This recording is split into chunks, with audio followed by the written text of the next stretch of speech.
Oh, look at that. The Primal Lord is up. But I won't be going to challenge him right now. As first,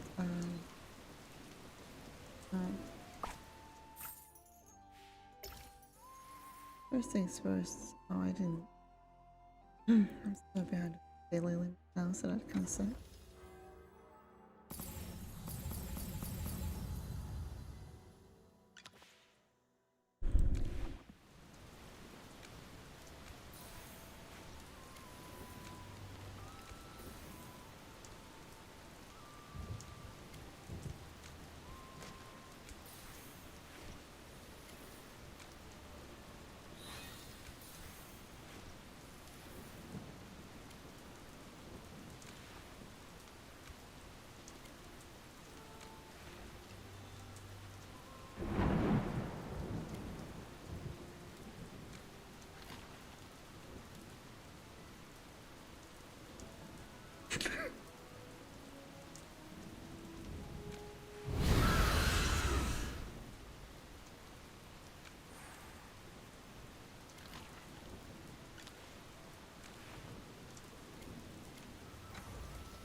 Victory is ours, my friend.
Victory is ours, my friend.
Do I want to go in straight away or wait a bit to see if someone else stops by?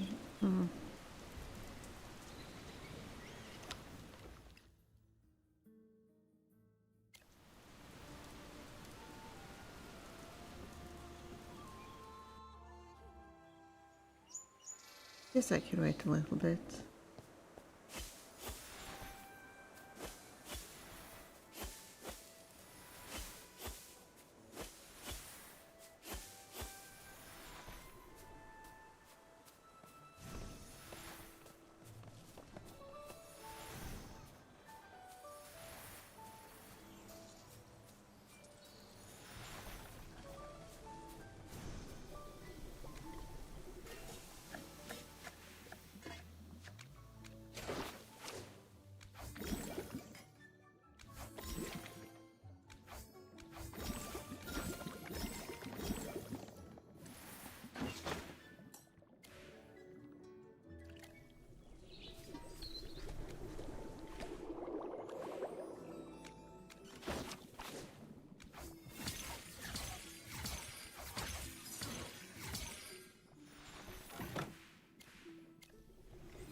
Well, that's that.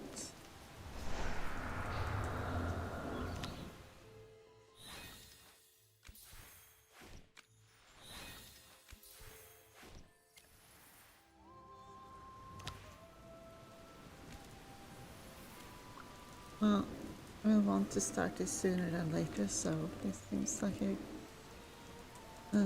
good time as any to start.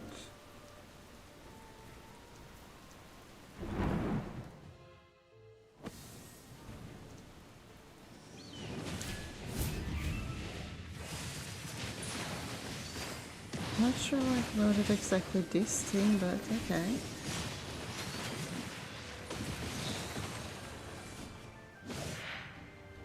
I have prevailed.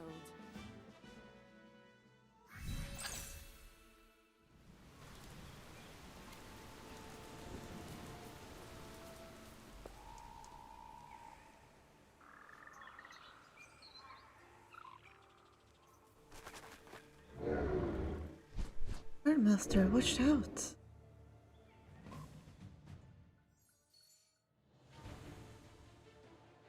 Like, why? This? No. Don't worry, I'm here.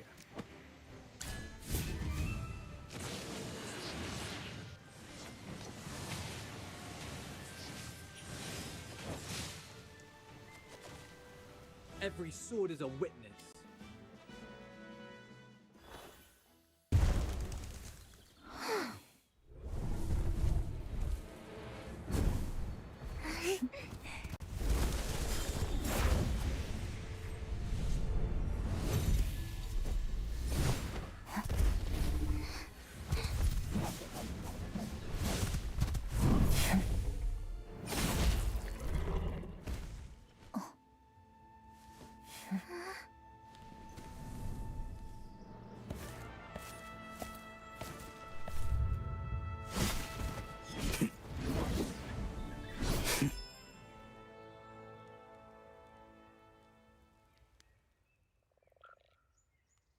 Stand down, Halion. Why, hello there. You will show respect, for you are standing before the hunting goddess, the herd master, the wild moon. The Herd Master.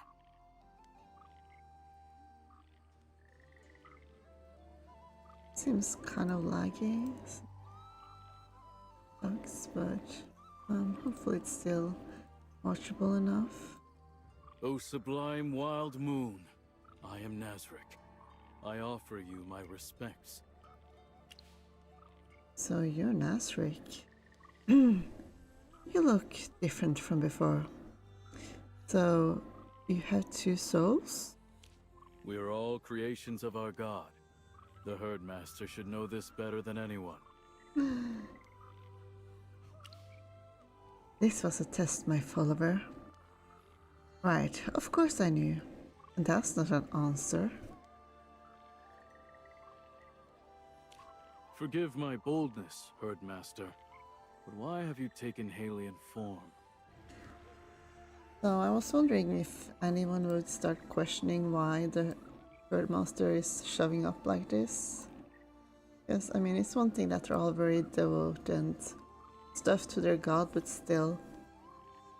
Someone would surely, like, start to ask questions if their Herdmaster showed up completely different from what they expected, right? Anyway. Do not question our goddess. The short answer, because I can. Of course. Your will is our command. Did Toro send you to meet us? No, I was hunting here. But Elder Toro is preparing a welcome feast at Veilwatch Camp. Now that you've arrived, please follow me.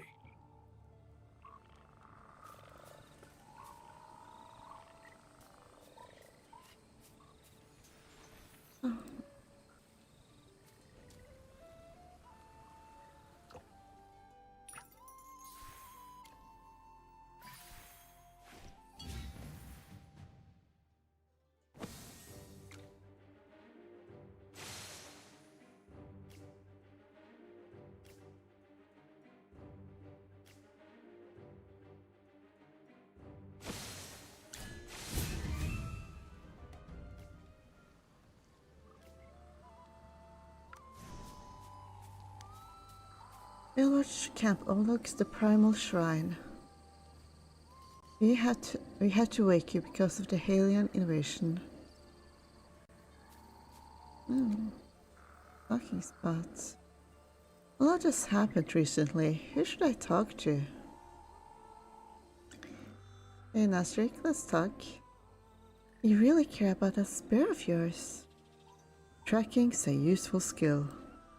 A god's blessing is great, but the right weapon, one that fits your hands, that's worth more than any divine gift. Especially for a warrior. How old is Toro, the elder of Veilwatch Camp? He's past 60. That's already considered long-lived in the Wildborn tribe.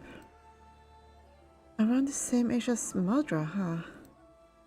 You think Madra will end up old and frail like him one day? We all get there eventually. We grow old, we die. Toro will, Madra will. You will, I will.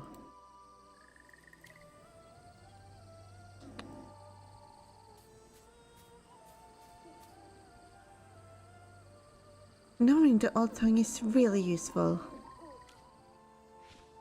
Who remembers how to say, come here? It's waha, waha. No, you're wrong. It's ooah, ow. What are you guys doing? Practicing the old tongue. But she says our ancestors spoke in a language that sounded more like animal calls. We use the common tongue now, but the old tongue is still great for hunting, and animals use it to talk about secrets that we can't understand.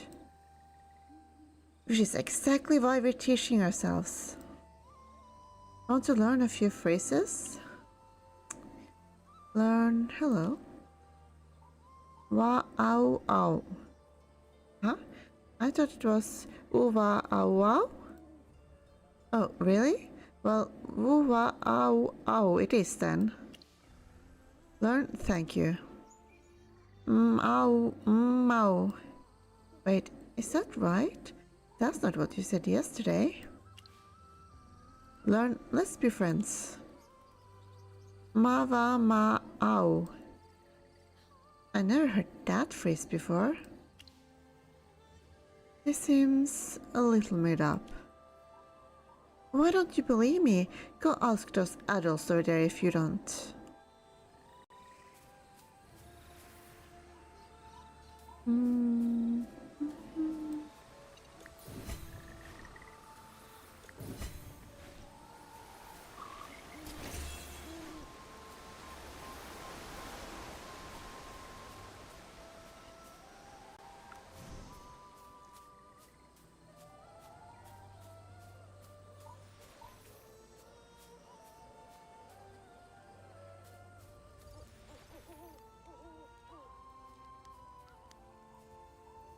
Welcome, exalted herdmaster.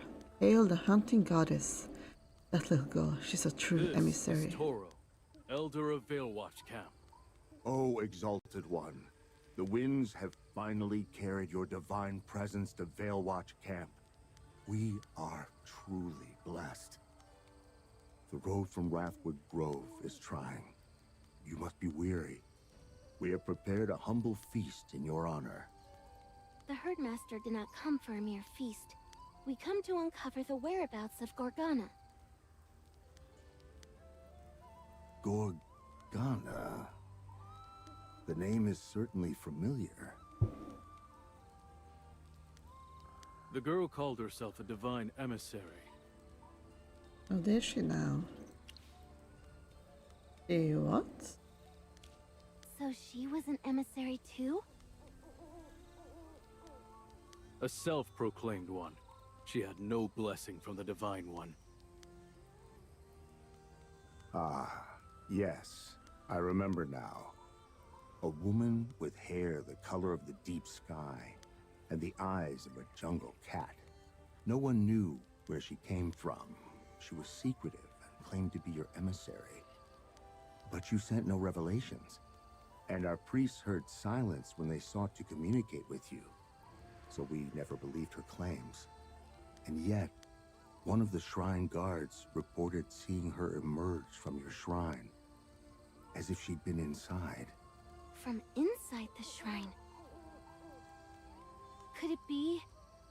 Was she a true emissary, simply forgotten by my master? That's nonsense. I never forget about anything. Except for, when I do. Or so the priest heard nothing. Exactly. If Gorgana's claims were true, our great goddess would not have forsaken her. That's right. We assumed the guard was mistaken. After all, Gorgana was often seen lingering near the primal shrine. Is that all? That is all I know.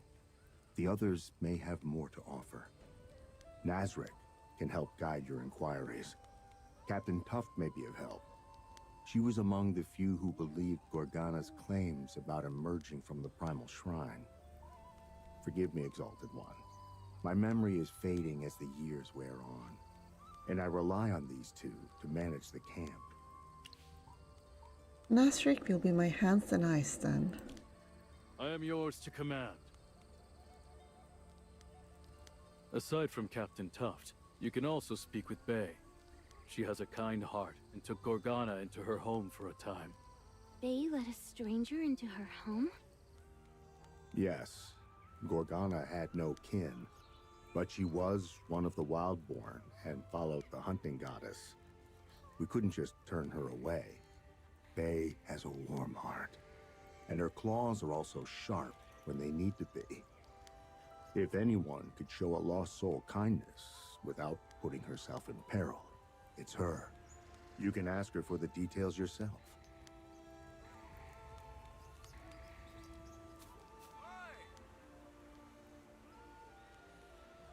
Herdmaster, it's an honor to be in your presence.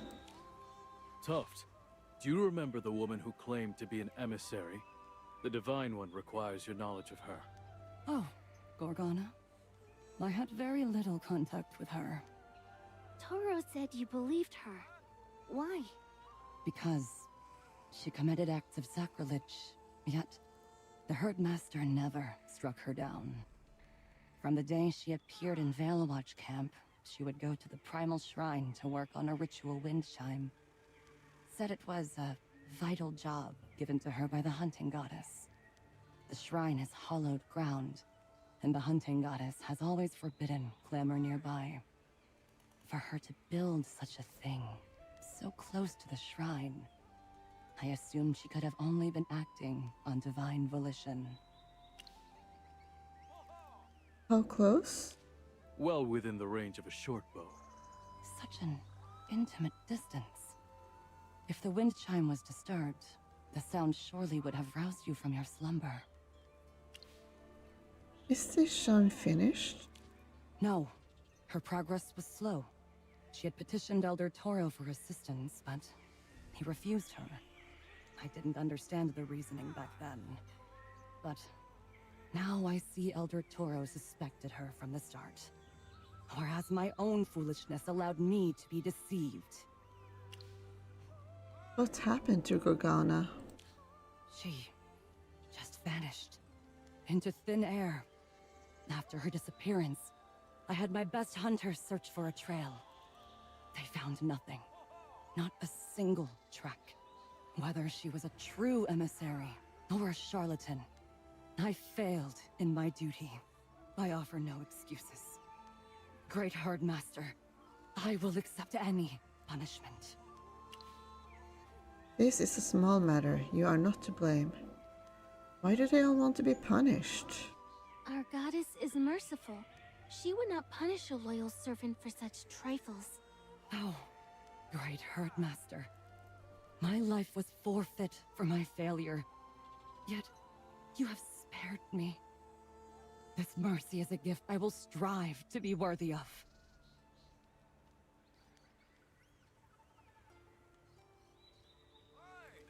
An asterisk seems awful suspicious.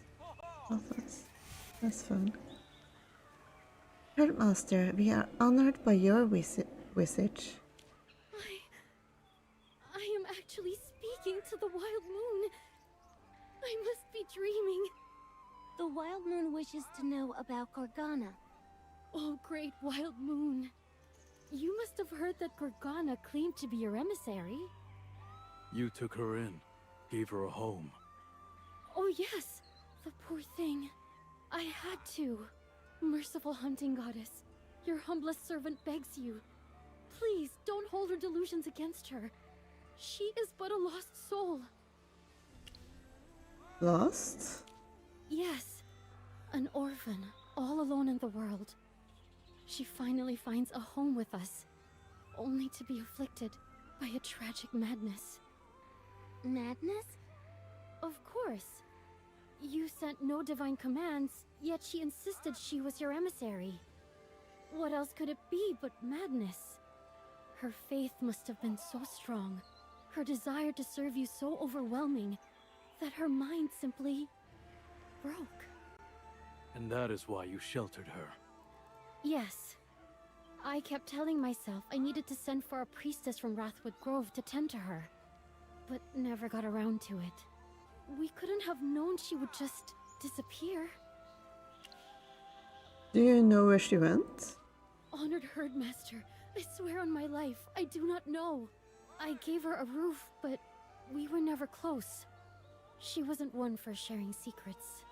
But when she first came to Veilwatch camp, She told me that if she had the chance, she wanted to see Wrathwood Grove. But the hunting party didn't find any trace of her on the way there. That poor girl. I'm so worried she ran into one of the beasts in the forest. Not many people in this camp knew Gorgana. Is there anyone else you would like to talk with, Divine One?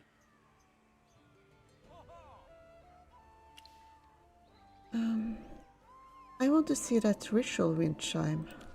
That wind chime. If you have something to say, say it.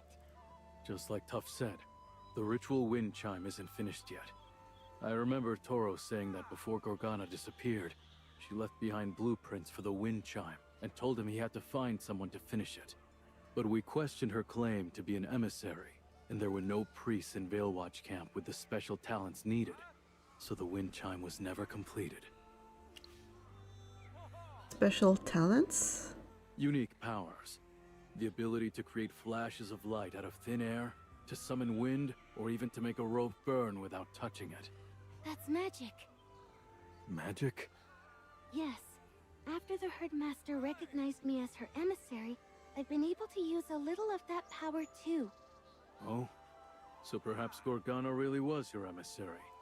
But you don't seem to know her. She must be an imposter. I see. Failing to bring her to justice in time is a sin upon Veilwatch camp. You're worried. Worried that the Herdmaster will bring down her wrath on Veilwatch camp. Yes. The Herdmaster's majesty makes me tremble. Don't worry, I won't hold you responsible. I'm in a good mood right now. I could see that when you forgave Tuft. Your mercy is different from before. It's unexpected. And kind of sus. Nasrik lowers his head, his gaze fixed on the ground in a perfect display of piety. But you can still see the distrust hidden in his goat-like eyes. Did your disguise slip?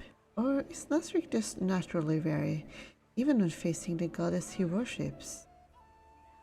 Your mind races, trying to figure out how to respond to the doubt hidden in his words. Isn't mercy a good thing? You want me to punish your whole camp? Are you suspecting me? You jest, Divine One. I would never dare. You are a goddess. I am a mere mortal. The hunting goddess's kindness is a blessing for the Wildborn. You should not be disrespectful to her. Yes, please forgive me. To make amends, I will escort you both to the Primal Shrine. The ritual wind chime is just near the entrance.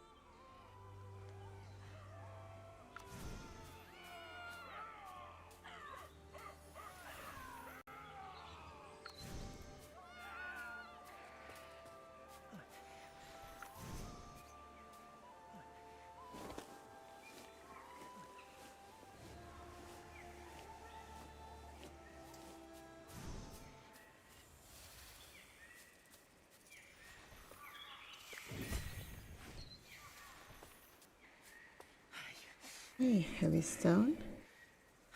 And so, how do we eat this meat? Maybe ask the others? Roasted? No, we just had roast yesterday. Let's make a meat soup today. Something to eat and drink at once. We only roasted the front legs yesterday. Today we can roast the chest or the back. That's different. By that logic, you'll be roasting tails, heads and ears next. Yeah, why not? That's very... something. The hunting goddess punished Helia with a flood. Quiet, you'll scare the fish off.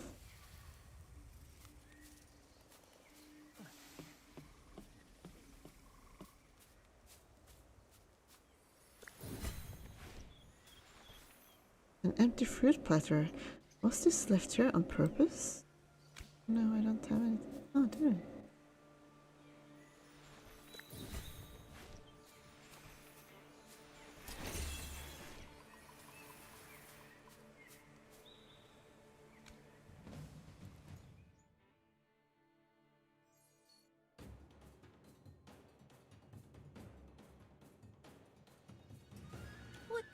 of dream will we have today?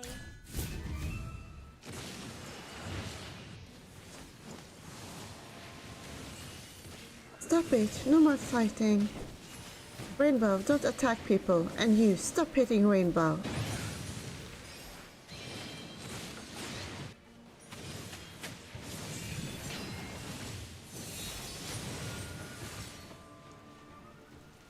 Oh, too late. My fury put it to sleep. Rainbow, are you hurt? Rainbow? Of course, we Valborn keep magnificent companions. Rainbow, we had a signal. Why did you... Oh, did you set out his berries? That's our feeding signal. I lay out berries and he comes down to eat. Oh, I see. Well, it doesn't matter. No one's hurt.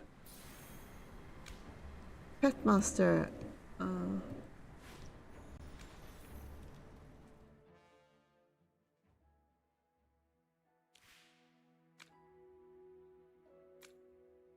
Steadfast.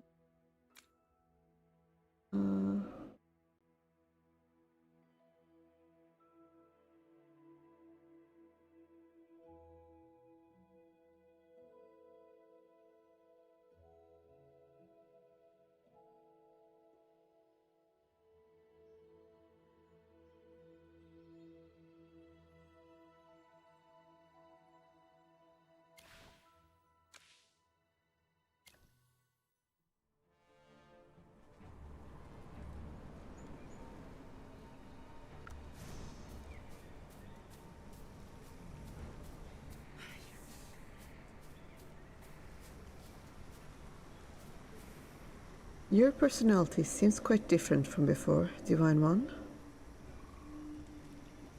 I've adopted a gentler appearance this time.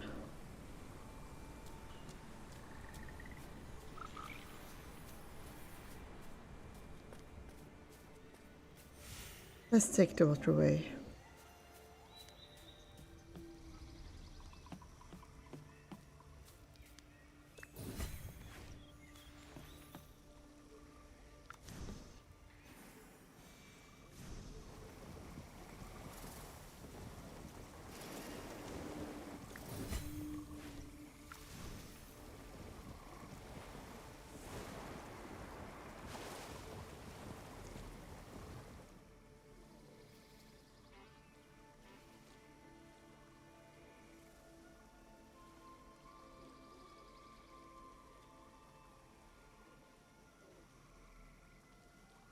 The ritual wind chime. After Gorgana disappeared, I accompanied Toro here to study the purpose of the wind chime.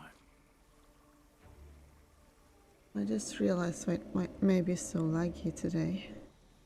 I forgot to close my drawing program for starting this.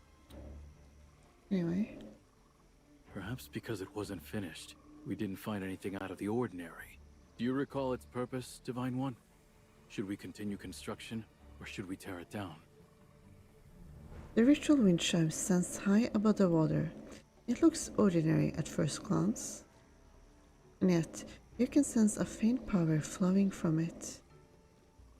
Did Gorgana have really been acting on the hunting goddess's instructions? Let's just leave it alone.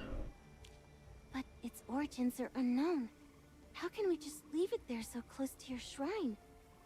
Well, conversely, how can we just destroy it without knowing what it's there for?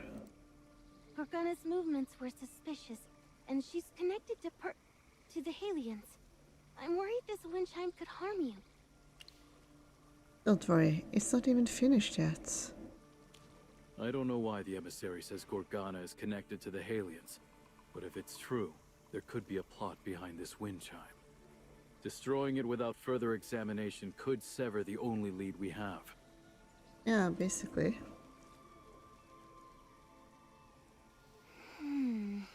Divine One, I have an idea. Perhaps we could finish building the wind chime. That way, with your divine powers, you'll surely be able to see through Gorgana's scheme. You glance at the wind chime again. Faint power flowing from it piques your interest. Recalling Perseus' description of Gorgona, you're certain their love had nothing to do with the feud between the Wildborn and Hellions. Perseus would never have instructed her to do anything to harm the Wildborn. Where did Gorgona come from, and why did she build such a thing, even imbuing it with magic? Perhaps only by completing it will you uncover the truth.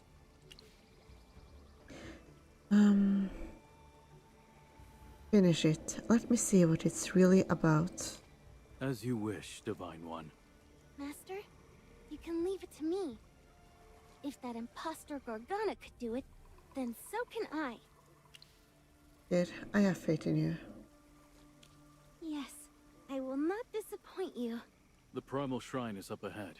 Divine One, perhaps you never got to look at the shrine from a Wildborn's perspective.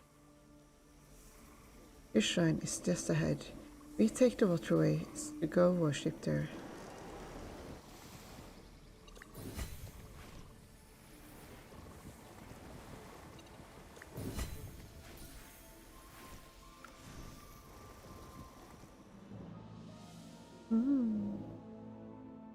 Primal Shrine.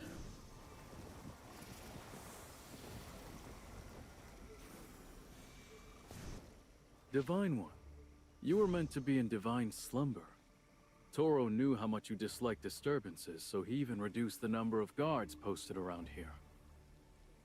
So, what's it like seeing your shrine through mortal eyes? It's primal, mysterious, and wild. I want a bigger shrine.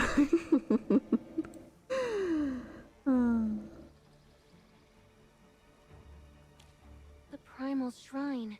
It's magnificent. That symbol on the shrine is the Ouroboros, the totem you chose yourself. I've seen this symbol before. The snake looks familiar.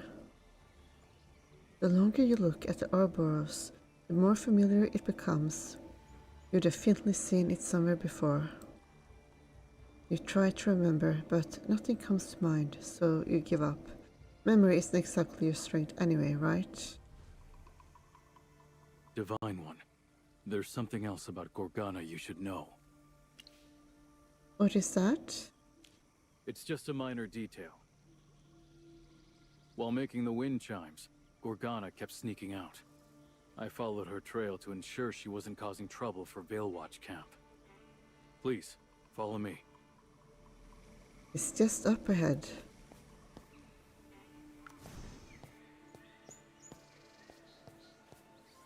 Hey, Gulper. Will the hunting goddess answer us? What are you doing here? Hush, you're praying to the hunting goddess. Gulper, if the hunting goddess grants you a wish, what will you ask for?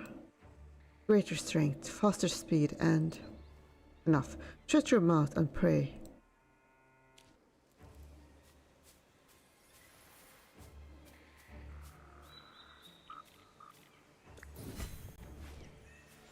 You know what would be awkward if the hunting goddess actually did show up at some point? I mean, it could happen. If she, like, exists.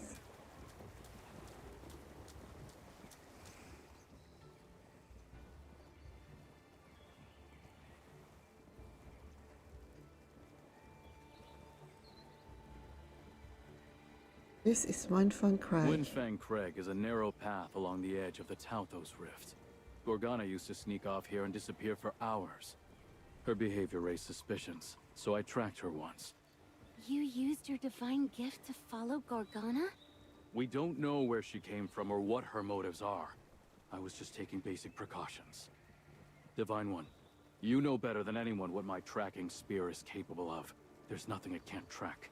But on the path to Windfang Crag, after I threw my spear at Gorgana, the tracking suddenly cut off. At the time...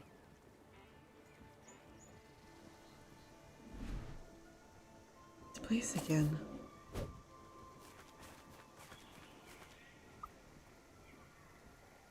Wait, where did she go?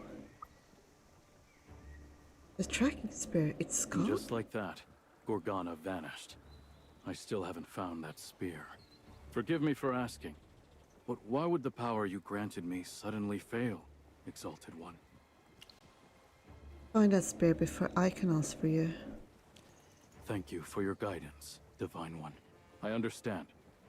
Nazric, don't disrespect the hunting goddess again, or I'll punish you myself in court instead. I would like to see that. Yes. But like I said, Gorgana's actions were highly suspicious. We must get to the bottom of this. Master, he's not wrong about that. I think I know why. You mean about Gorgana and the Halians? The Halians?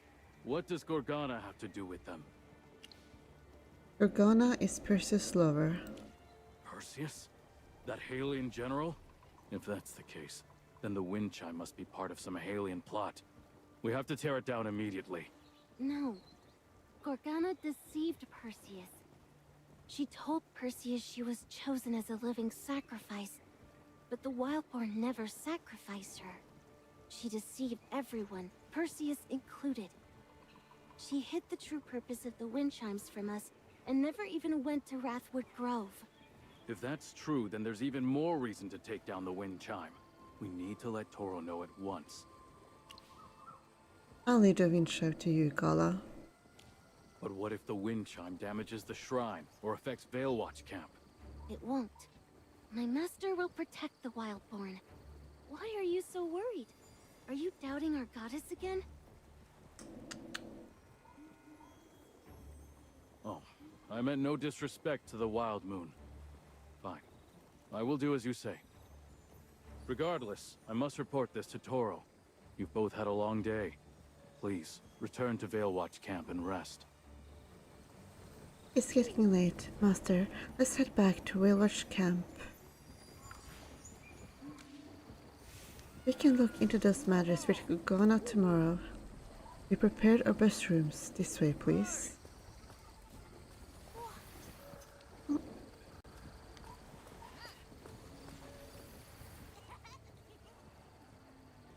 Today, we choose the strongest warrior to guard the honor of the Wildborn. Master is here in person. Quick, invite her to be the judge. Right this way, Master. Maybe not right now. Just in a moment. I have some other matters to attend to first.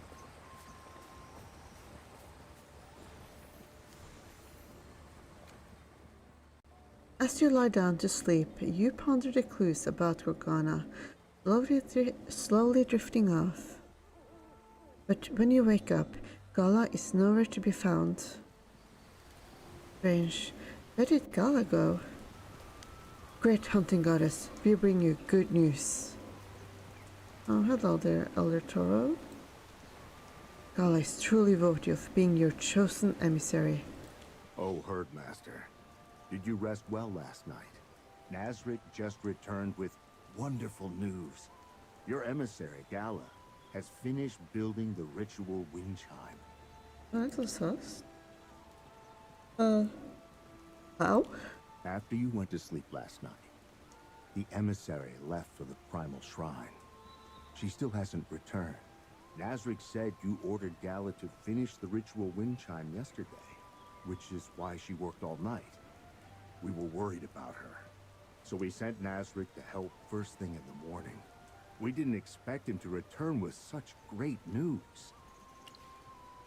It's only been one night. Of course. How else could she demonstrate her devotion to you? Only now do I understand why Modra praised Gala as a one-of-a-kind offering. Her talent and abilities are simply unmatched. Gala isn't back yet? She's putting the finishing touches on the ritual wind chime. If you need to see the emissary urgently, I can have Nazric go get her. No need, I'll go myself. Gala is still at the shrine? Then let Nazric accompany you. This way, Divine One. The emissary Gala is still in front of the primal shrine. Oh, butterflies. Oh, sacrifice record. Day 1, Sandbeast ahead. Day 2, Sandbeast 4 hooves. Day 3, Sandbeast ears and eyes. Day 23, Sandbeast 4 hooves, 5 rabbits. Can't sacrifice more sandbeasts. Need another prey. Day 24, roll sandbeast.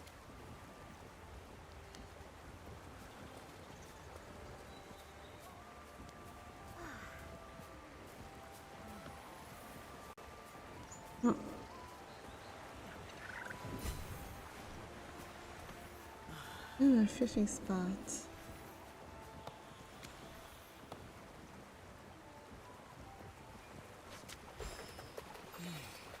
Look at Nasrik, just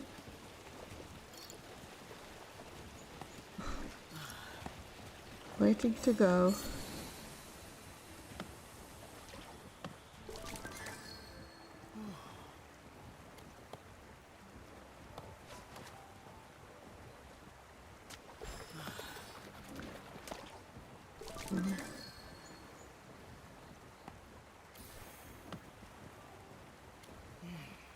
Excuse me, are we? Excuse me, hunting goddess, are we going soon? Just a moment, I gotta level up my fishing skill a little first. Your what? What?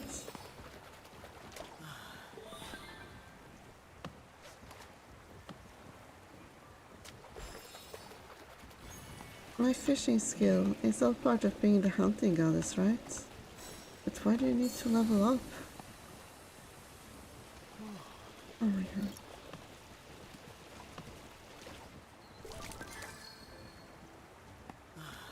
You're a hunting goddess.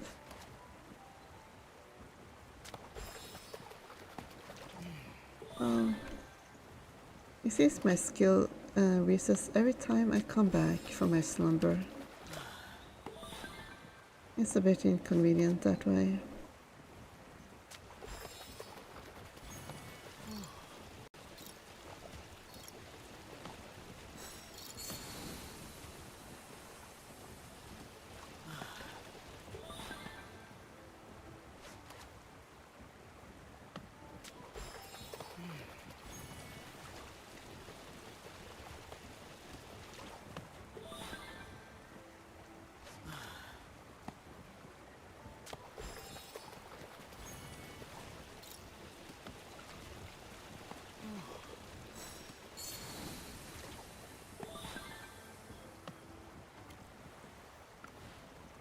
Right, time to go to the shrine.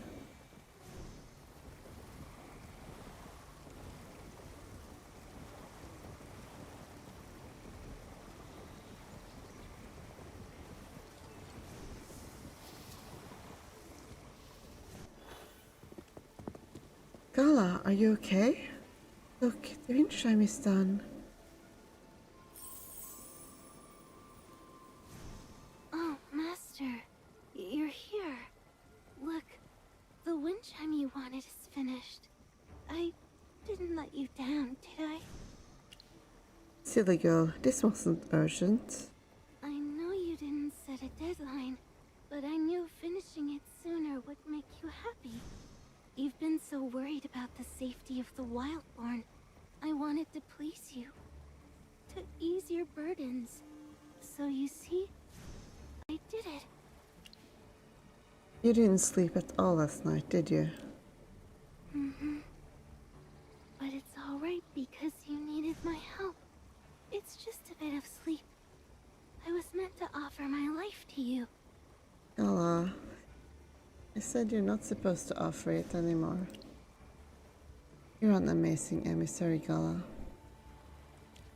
Thank you, Master. Your approval makes me feel really happy. Is that even allowed? Of course, but you need to take care of yourself from now on. Yes, I'll remember what you said. Master, are you going to inspect the ritual wind chime? I might take a little break. I'm so sleepy. Hey, She's passed out. I'll go find a witch doctor. Please, take her back to Veilwatch Camp to rest.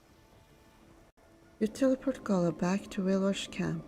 Thankfully, she isn't hurt, just exhausted. Gala remains fast asleep until nightfall.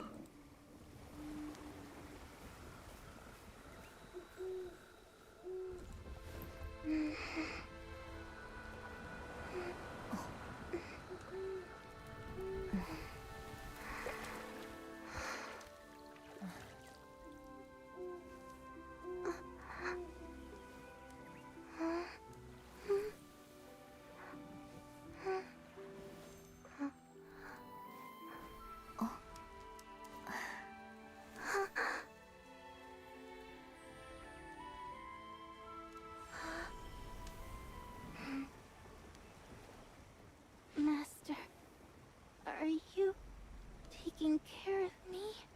Okay, that looked a little awkward with the clothes on, but...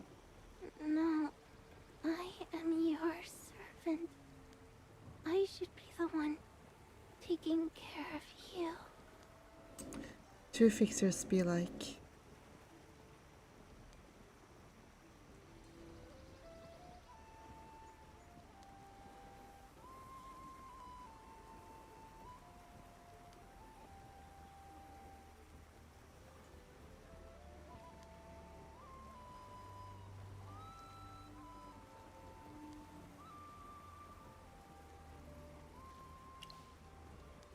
You exhausted yourself trying to carry out my command.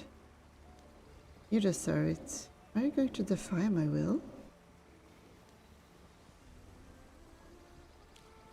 That is all part of my duty. To fulfill your commands, ease your burdens, make you happy. I was once a sacrifice. Even the title of emissary was a gift from you. Why? Why are you so kind to me? You wanted me to live, stay safe, protect myself, to live for myself. You even wiped my face with your cloth. Nothing I've done for you could ever compare to your kindness. Because you're a friend.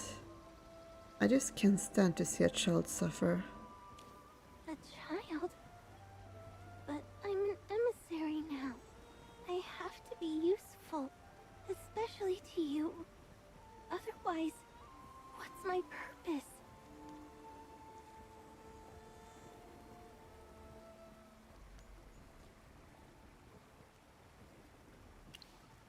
No matter what, you're very important to me. I'm important to Master. This is an honor. The honor of a lifetime. Master, can I ask for a small favor? That piece of cloth. May I have it? Of course. What do you want it for? I want to keep this memory. A memory of you. Then it's yours. Thank you for this gift, Master. I'll cherish it forever. The echo stone Merlin gave us is lit up. Please answer her. Newbie, can you hear me? I've found where Serathiel, the god of harvest, is hiding.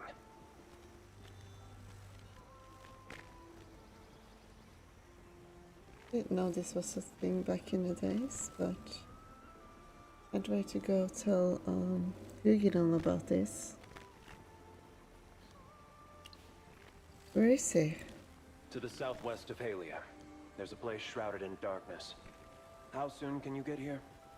I'd rather not have you along, but Merlin says you should be here. Where exactly is it? It's too complicated to explain right now. Head to Asteria Rise first. Merlin will meet you there. Hurry up. Before you can respond, Morgan abruptly cuts off communication. Master, are you leaving Wildborn territory again? I have my reasons. Time to have some fun killing a god. I understand. You're going to deal with the root cause of the war. With no famine and no floods, the Helians will have no reason to attack the Wildborn. Then I'll go with you. You just woken up. You need rest. I was only exhausted, not hurt, so it will be fine. Besides, I'm your emissary. I must always be by your side to protect you with my life. Then let's go together. Yes, praise be to the wild moon.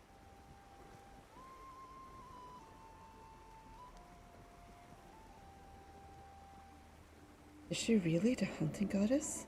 I can't just stand back and watch. Quest complete. Clues in the wind, in the wild. In Wildborn lands, you investigate Gorgana, Perseus' lover, and uncovered many suspicious clues. Meanwhile, Merlin the First and Morgan discover the God of Harvest's hiding place.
I have prevailed.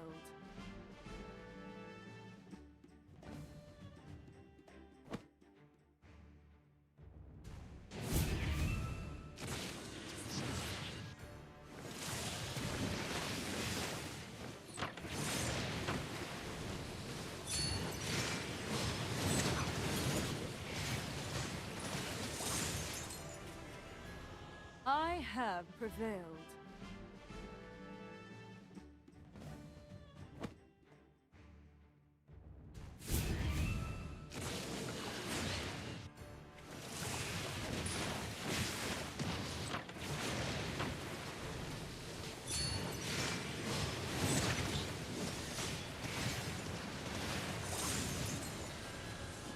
I have prevailed.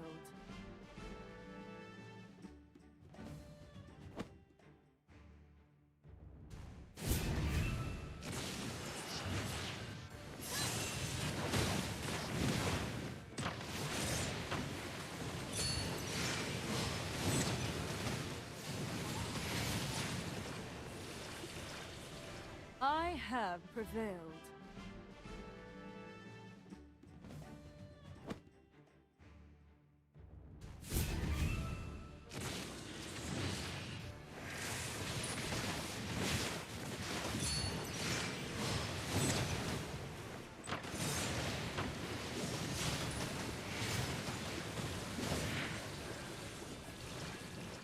have prevailed.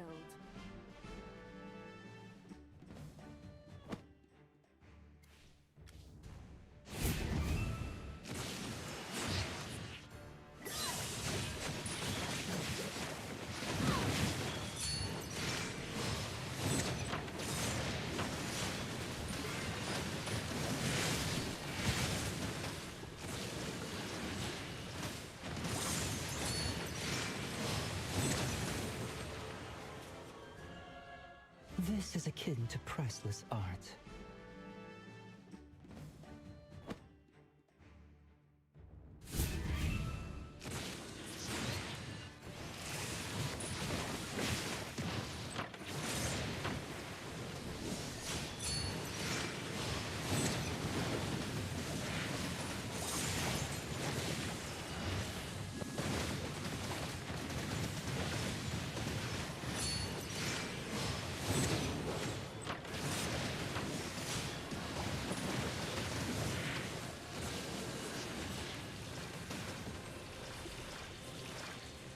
I have prevailed.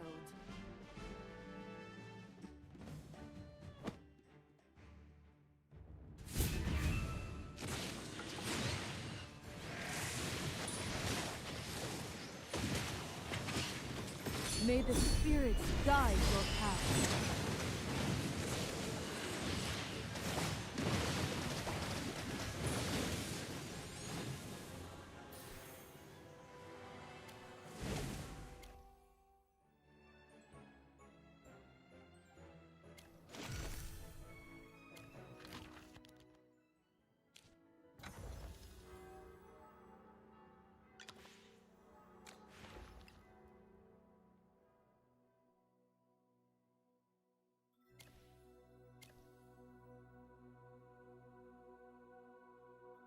Oh, that's where the exclamation points was coming from. On side, you can use them infinitely during the hiring period. Plus, your hero training investments are permanent. Well, I have nothing here.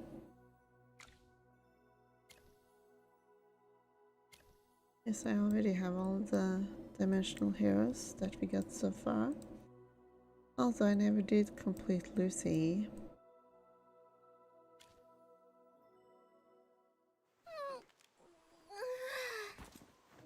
Well.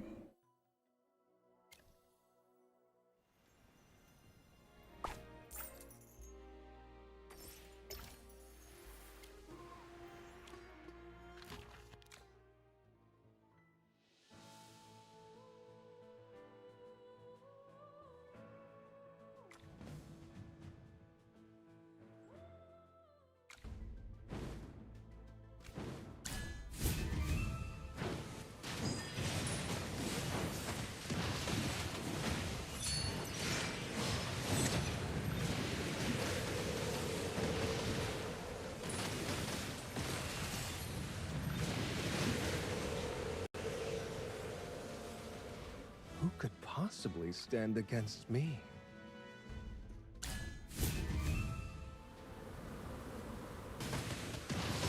I hope Morgan will be playable. And it would be kind of strange if he and like Merlin are people you can recruit, but I think it will be fun. Who could possibly stand against me?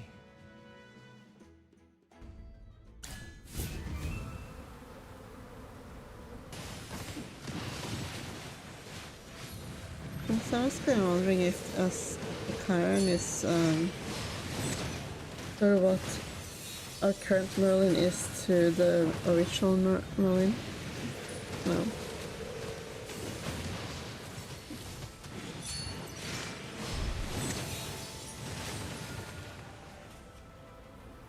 I have prevailed.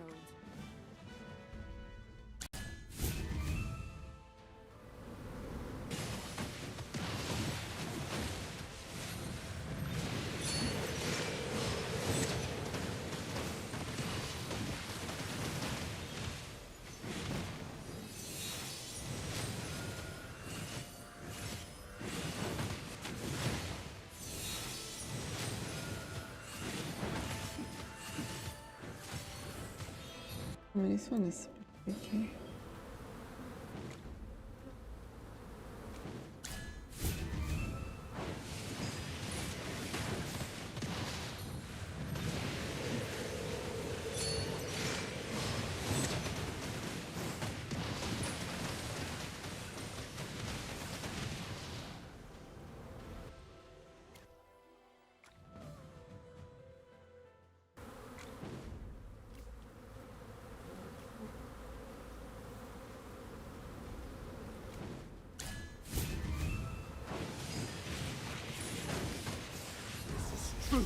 Supreme magic!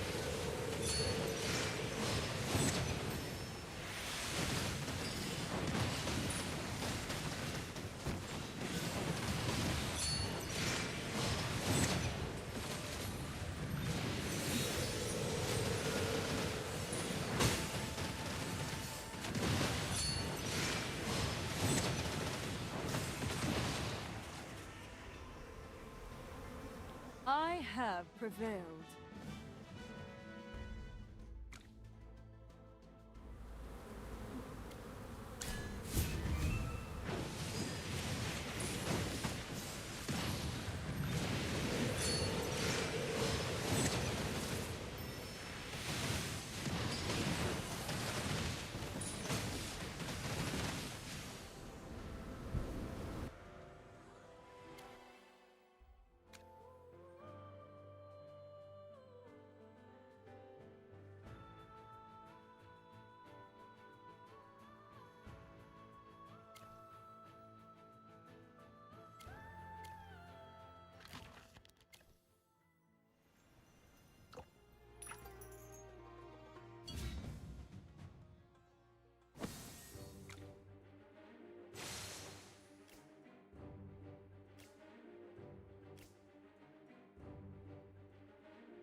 I think I want to craft charms for Chimera.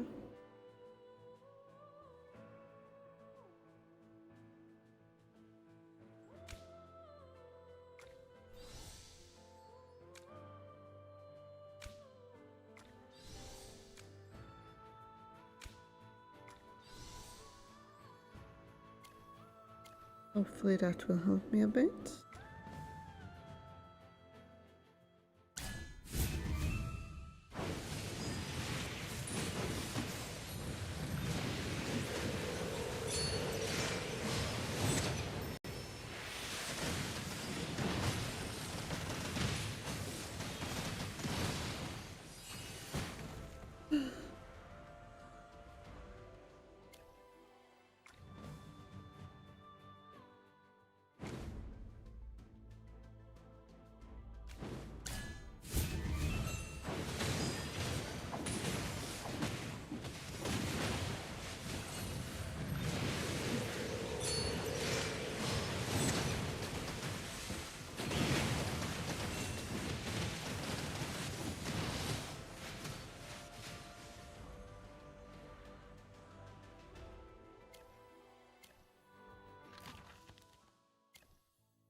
Well, it's story, I guess.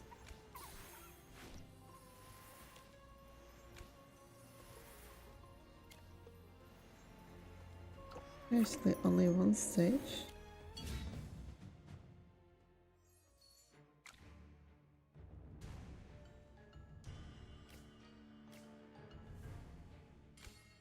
They really didn't want to make it too easy this time, huh? Oh. I see Merlin. Oh, hello there, Merlin. The floods in Hylia still haven't subsided. Hunting goddess and little emissary. We meet again. It's just you, Merlin. Where's Morgan? He's camped out at the God of Harvest's location. The terrain is treacherous, so he's scouting ahead. Have you been waiting long? What were you looking at? Halia. Drought. Famine. Floods. Sarathiel's fall has forced this city to endure one disaster after another. The only way to save Halia is to eliminate him. It would put an end to any wars between the Halians and the Wildborn before they even start. Morgan said you've already found the God of Harvest's hiding place. That's right. To the southwest of here, there's a stretch of red plains shrouded in darkness. Sarathiel is hiding there. But before we set out, hunting goddess, there's one thing I must ask you. That woman, Gorgana. Did you learn anything at all about her from the Wildborn? Yeah, we learned that she was so deceiving. You told her everything you learned about Gorgana from your time with the Wildborn. So she wasn't a sacrifice. She called herself an emissary and built that strange wind chime. And then she just vanished. Untraceable even by a divine weapon. She does feel incredibly suspicious. Regardless, this information should be useful the next time we face Perseus. Divine One, thank you for your help, and that of your followers. Now let's go. To the southwest, where the fallen god of harvest is hiding. This is going to be a difficult journey. Follow me.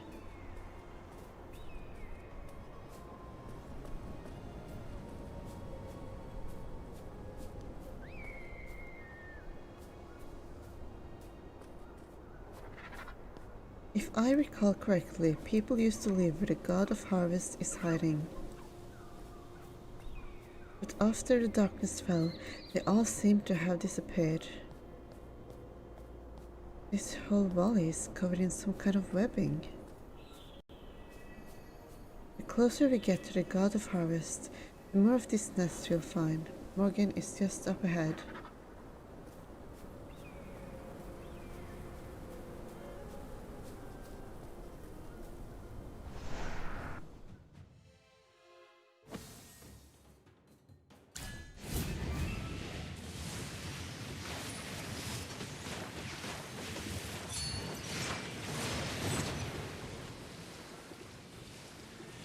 I have prevailed.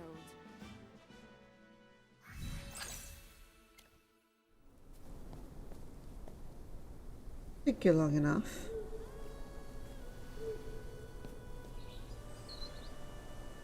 Glad to see you're still in one piece. Still alive, I see. Good. Enough with the pleasantries. Quiet down. I'm in the middle of a spell. A spell? I'm using beast bones to scout ahead. Morgan, what's the status on the bone scouting? Not good. There's dangerous creatures lurking in the darkness, and I don't know what they are. Good thing we're using dead bones to scout ahead instead of going in ourselves. How did you guys find this place? When a fallen god hides from the world, only the creatures they once created can lead us to them. These needle locusts are Sarathiel's creation. I used a tracing spell on them following the residue of their magic. It led me to this darkness. Damn it. Lost the connection again. Merlin, if we're going in ourselves, you should probably cast a concealment spell on these two grunts. Don't want the god of harvest to spot us. Can a spell really fool a god? Who are you kidding? This is Merlin we're talking about. Don't worry. I've already made preparations. If you could all settle down so I can cast the concealment spell on you.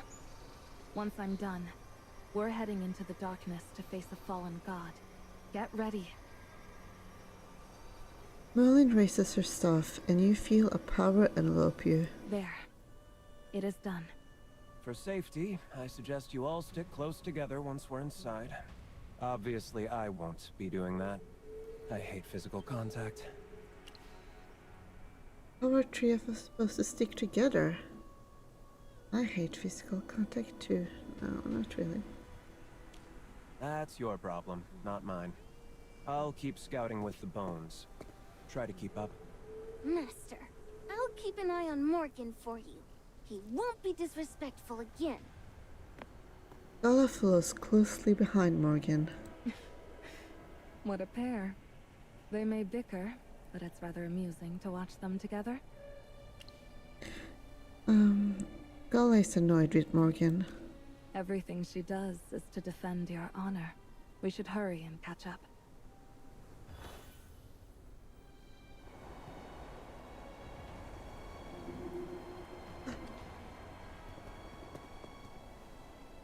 The torch went out?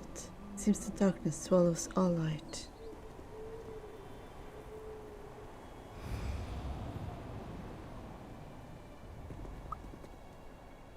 Gala, Morgan? Calm down. Calm down. The darkness itself can't harm you. We only got separated from Gala and Morgan because we lost our light source. Morgan said there's unknown danger. Can we still find them? I'll try to locate them, but it may take some time. Can you feel that power stirring in the dark? That fallen, corrupt power? The god of harvest caused all this. He once used sunlight to nourish the wheat fields and his followers. Now he brings only darkness and punishes the innocent with famine. Even a benevolent god can bring about endless disaster once they have fallen. What caused him to fall? Fortunately, with magic, mortals aren't completely helpless, even when facing the gods. But if they don't have any magic, then they're screwed, basically. Here, come a little closer. I'll cast a light spell on your pendant. It should keep the darkness at bay for a time. Let's head into the heart of the darkness. Have faith in our friends. We'll reunite with Gala and Morgan eventually. Alright, let's keep moving.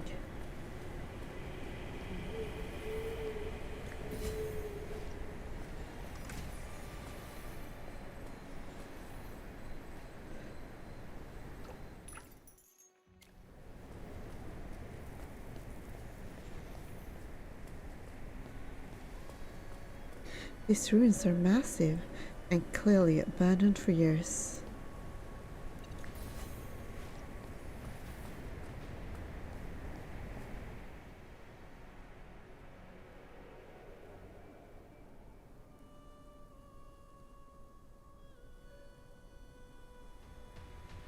Crumbling walls. It's like these buildings were crushed. It appears a great disaster once befell this place. Let's investigate.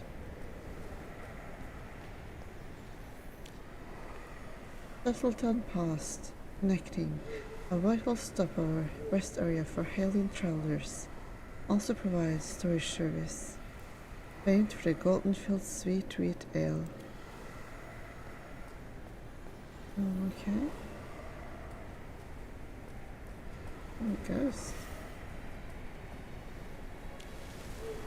These buildings look like they've been weathered down for a long time.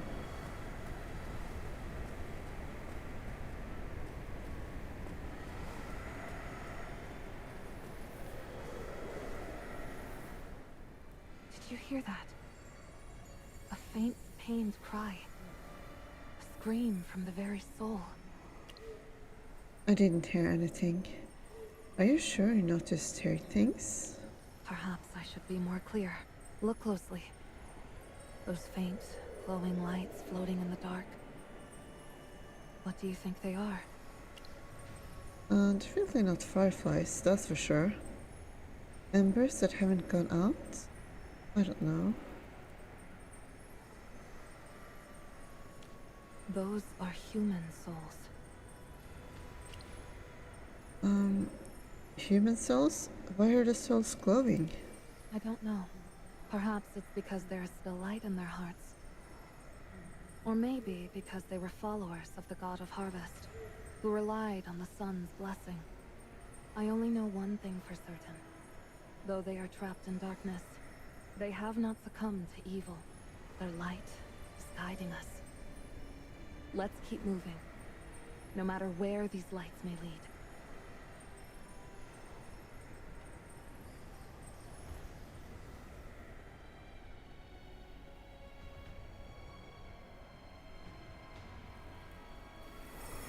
There's a stone monument up ahead.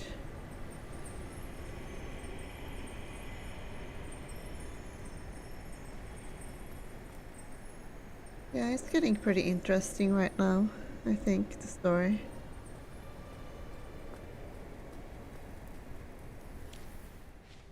The stone monument before you is weathered and broken, but you can just make out the words inscribed on it.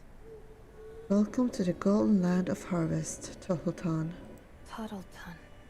Sarathiel. How cruel. Why do you say that? What's Totaltan? Tuttleton. The golden land of harvest. It was also the town most devoted to the god of harvest. When we first arrived in Halia, you might have overheard someone mention Tuttleton. It used to be the main agricultural town that supplied Halians with food. But now, darkness shrouds our vision. The wheat fields are gone, and souls are trapped here. This is all because the god of harvest fell. No wonder the god of harvest is hiding here.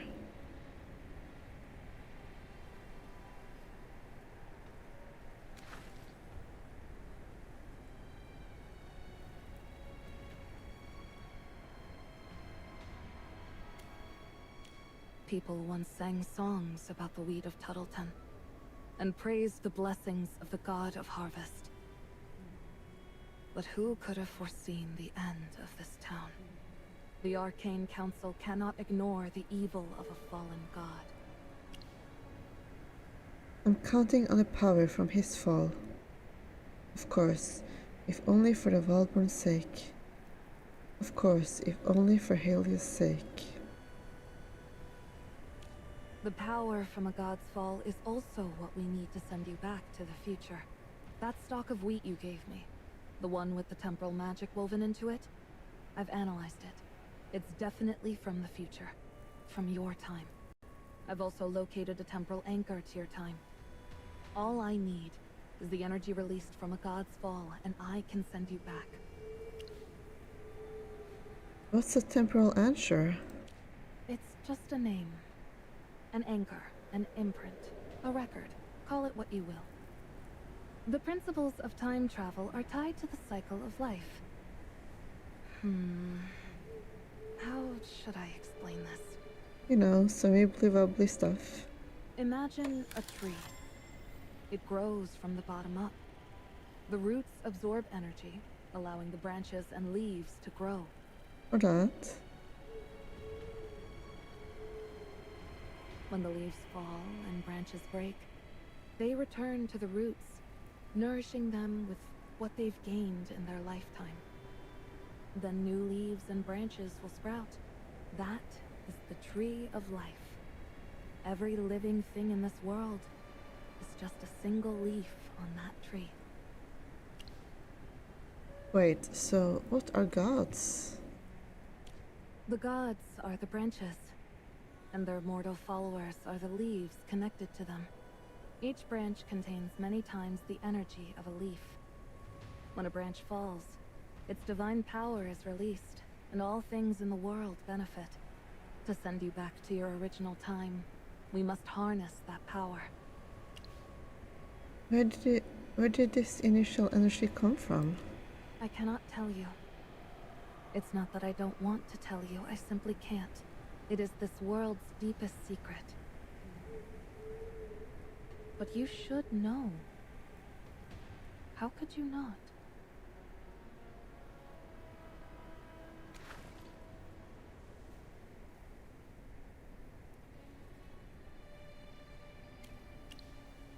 Okay, back to the temporal anchor. Just like real leaves on a tree, the leaves on the tree of life, the mortals that grow from it, each have their unique veins. That is the anchor. This time, this place, this person. Not a new leaf that has just sprouted. This stalk of wheat came with you. That's how I was able to find your place in time.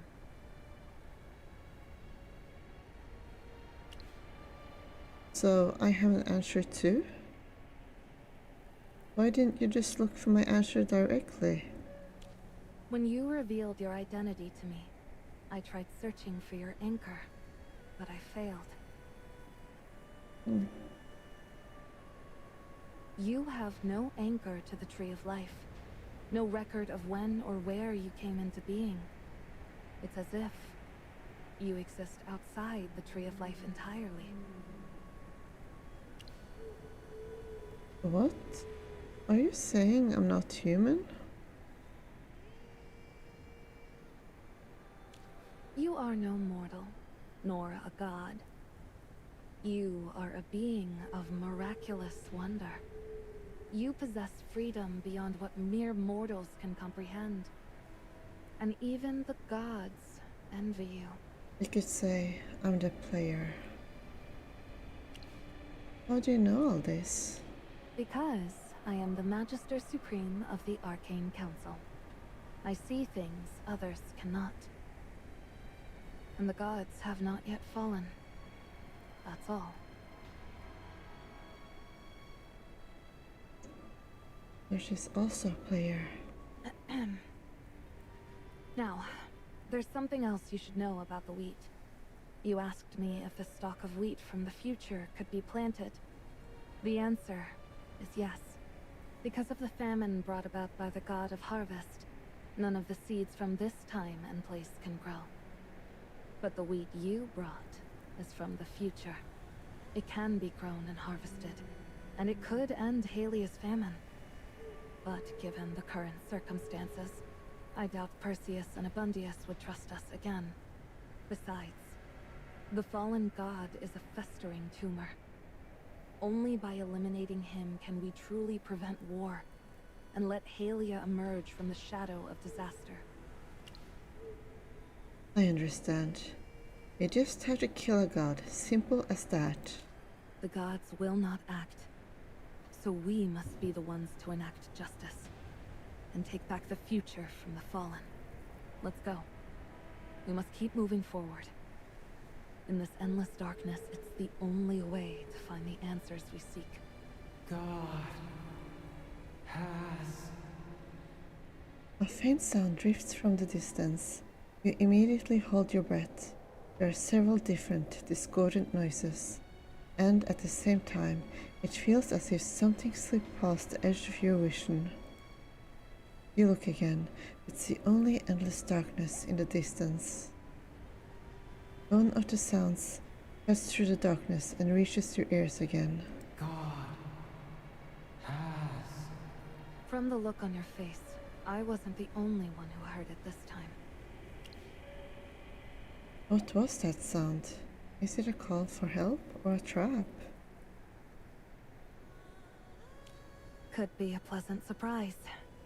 Or a nasty one, if you're still afraid. Just think of them as dried leaves. What reason have we to fear dried leaves? Let's go check out the source of the sound. Don't worry. I'll be right behind you. That sound seems to be coming from the cliffs to the southeast.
Is that a statue up ahead? But the air here feels heavy. Something's not right.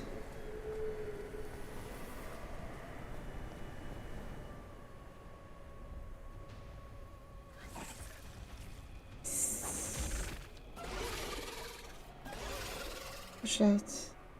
No.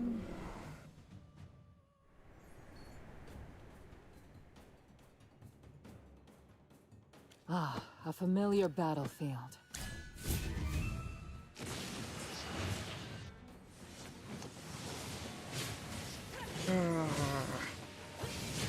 Is this creature one of the god of Harvest followers? Followers?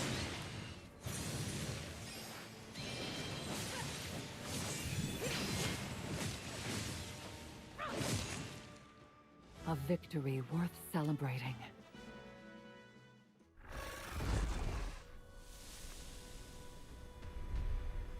What's that? What's that on the ground?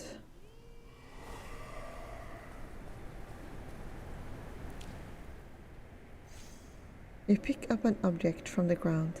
It's a fragment of a stone tablet. Its edges jagged as if broken off a larger piece. It looks like it depicts a glowing golden disk. Or maybe the sun.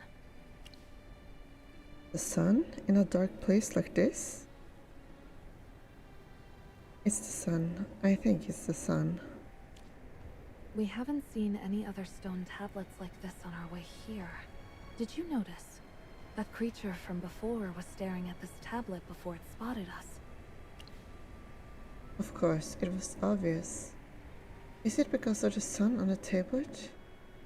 It might be connected to this tablet. That's all we can surmise for now. What is this tablet?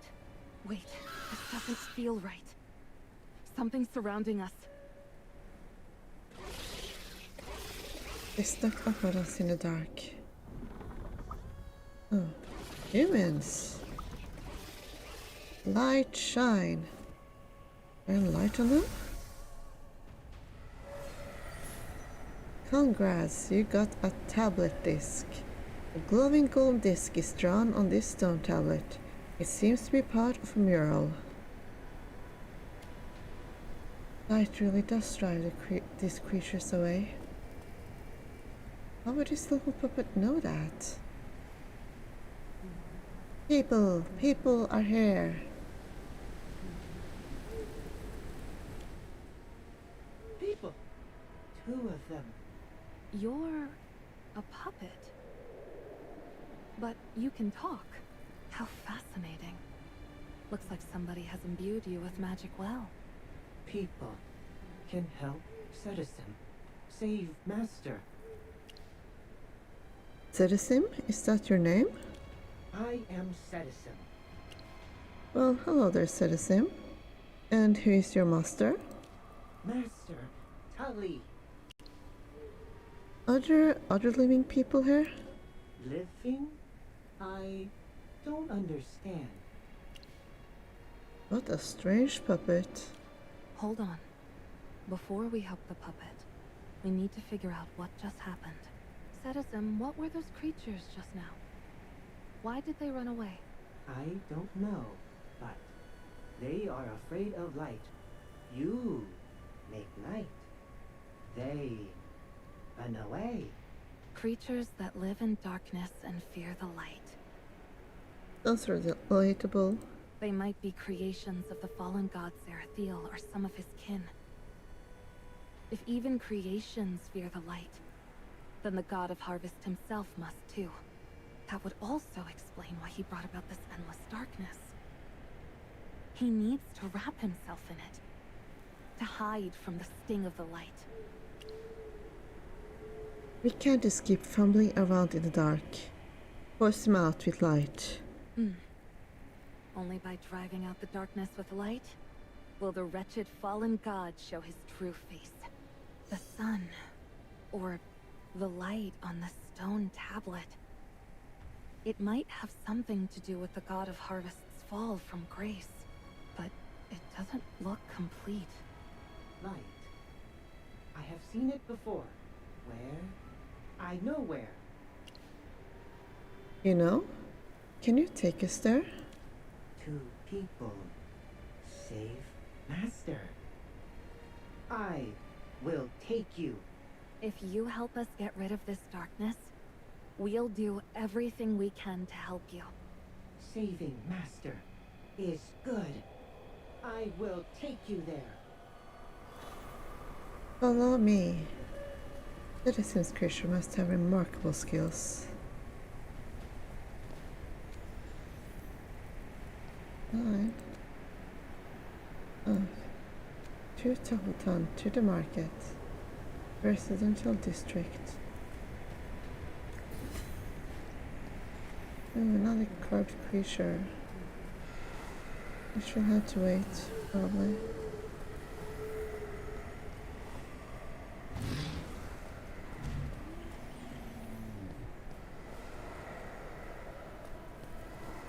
Come on.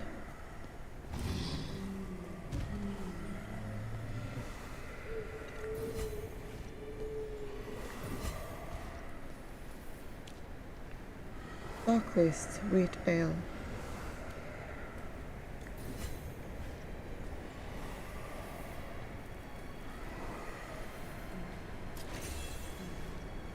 What in the world is that?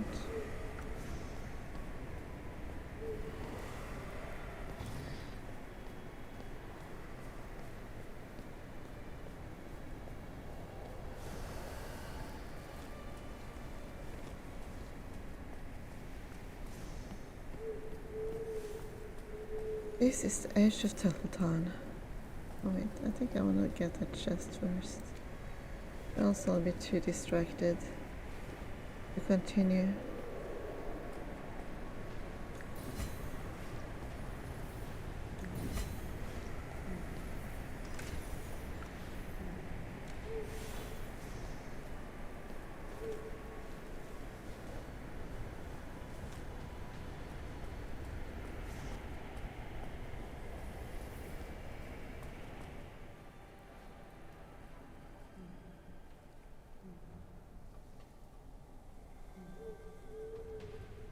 The bridge is broken. Need to cross. Did we repair the bridge? It's not that complicated. Since there used to be a bridge here, we can use a rewind spell. This magic can reverse an object's state and restore it from ruin. Of course, it doesn't work on living things. You know so much. How do you know so much, Merlin? I'm just a bit older than you, but you're a Merlin too. Merlin of the future. You'll be just like me someday. Here, come closer. Let me imprint the rewind spell onto your pendant. Then you'll be able to use it as well. Merlin's spell becomes a faint glimmer of light and flows into your pendant without any resistance, just like when she cast the light spell for you earlier. You vaguely recall getting this pendant after you awoke, when you first saw the statue of the goddess Dura in Holystone. Could it be that the pendant Dura gave you can absorb any kind of magic, or maybe Merlin also received a blessing from Dura? A flurry of thoughts flash through your mind as the spell is imprinted onto your pendant. You are eager to try out its power. Now, try casting the rewind spell to fix the broken bridge. Well, the moment of truth.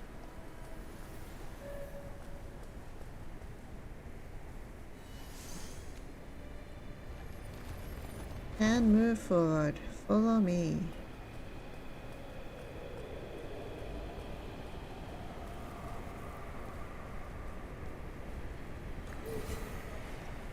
Oh, what's this?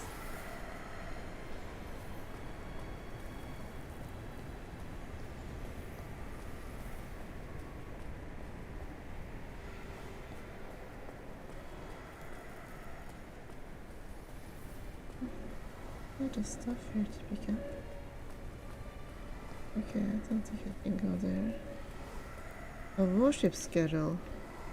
Worship schedule. Do not worship the god of harvest at night. Offering should be made when the sun is at its peak. Always stand in sunlight during worship. May harvest and prosperity accompany you always.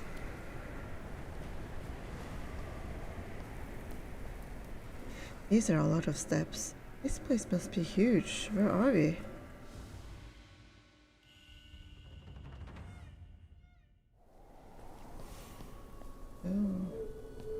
Someone accidentally offered something at night, and that's why everything is fucked now. Here is Harvest Altar. Drawing light is all here. So that stone tablet came from here too? Drawing mural. Harvest Altar. North.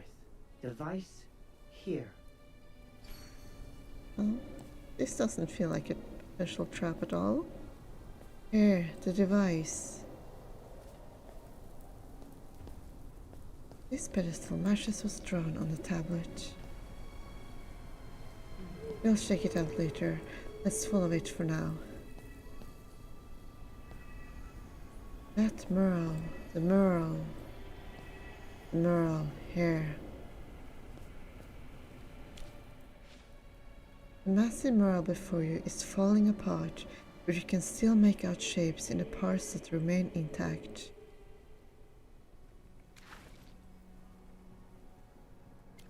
Your eyes are drawn to the large piece missing from the center.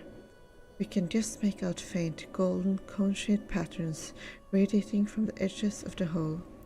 The empty space. It looks like a perfect fit for the stone tablet you're carrying. Maybe you should see if it fits.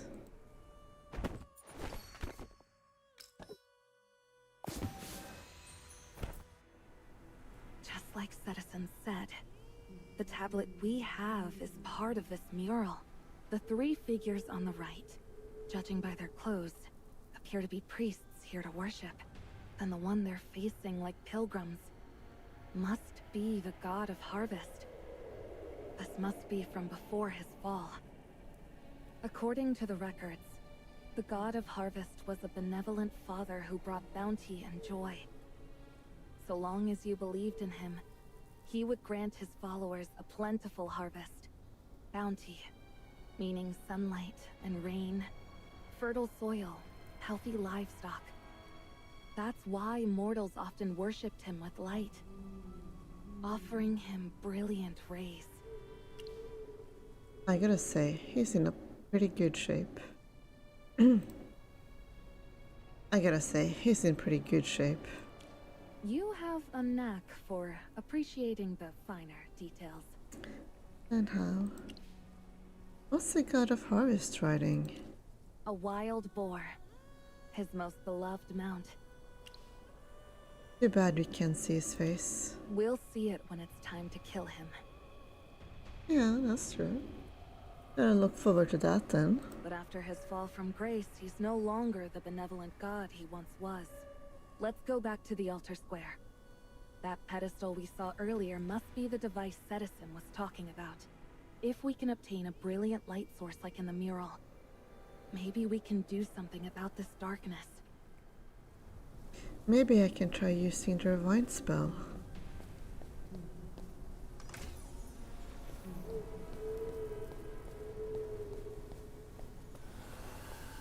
Goosies.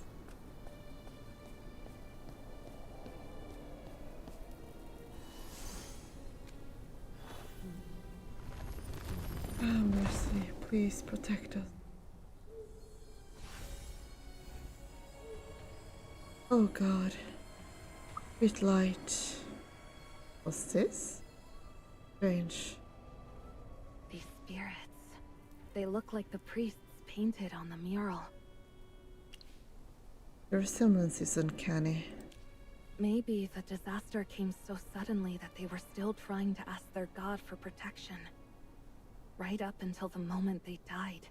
I doubt any of them could have imagined that the one who brought the disaster was their very own god.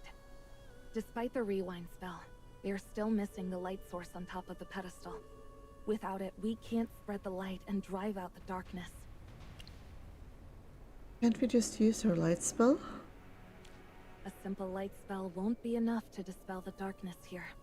The darkness around us comes from Sarathiel's powers. The gods have ways of demanding ritual offerings from their followers. Think of it as a law or a covenant. We have to follow the rituals and put a light source as bright as the sun on that pedestal. Light? You save Master. Master has has light. So who is your master exactly? Is that so? Citizen, please take us to your master. Come, follow me. Follow me.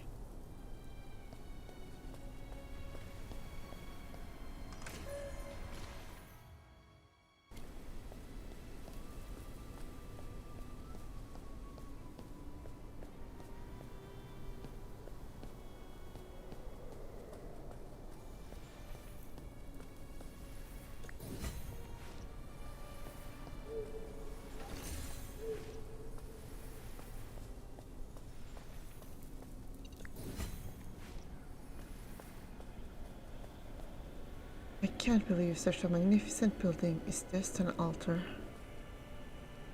God of Harvest once favored Turtle Town with golden fields.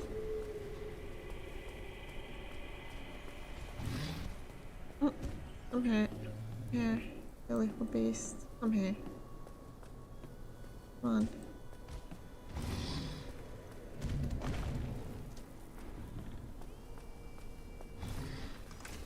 Ooh. Don't bring me down.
It's always time for a puzzle after all. Always. Isn't that what Professor Layton says? I don't know, it's been a while.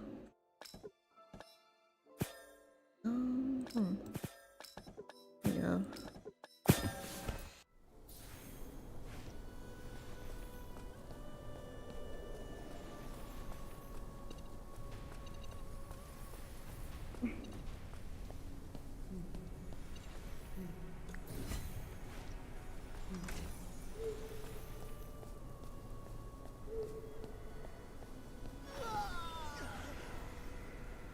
Ouch.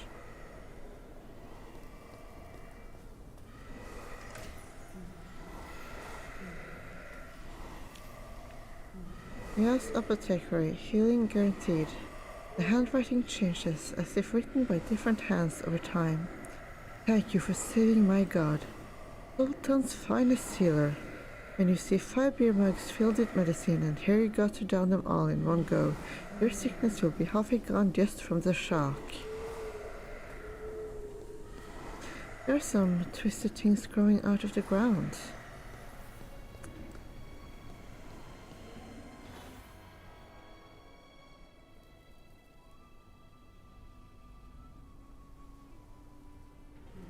What is this? Looks like a black, writhing tree. No, it's not a tree. Can you handle this? If it's too much for you, just look away. This is just too cruel. I can't handle it. Don't tell me. I can handle anything. Tell me. These are human remains. Human bodies twisted and fused together. Yeah, I kind of figured that. And what's worse, they're still alive. In a way, living on in this inhuman form. Yeah, that's kind of nasty. Countless souls are trapped here, unable to find peace. That's why we keep hearing those screams. They can't leave. They are suffering. All they can do is shriek into the endless darkness. I know this place is unsettling. Just hang in there a little longer. I promise you'll be fine once we leave here. Leave?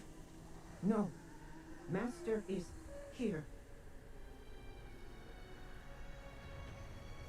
And other townspeople. You mean this wailing oak? Citizen, I'm sorry. I'm so sorry your master has been turned into this.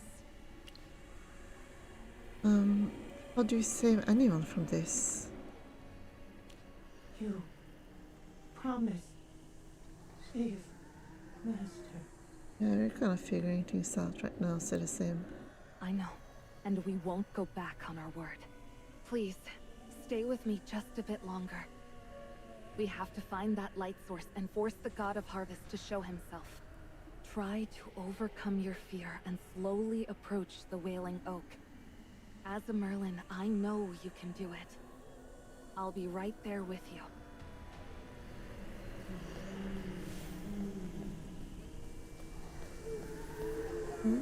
Goosies.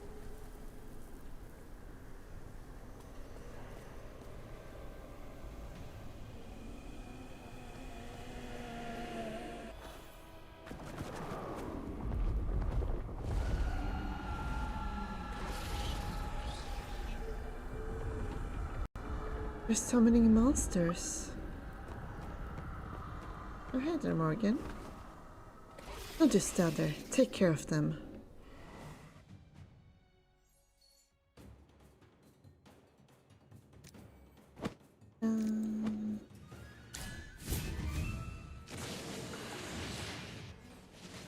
Morgan, what are you doing here?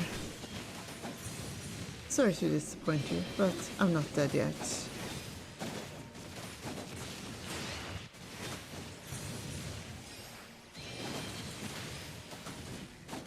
This mess just never ends.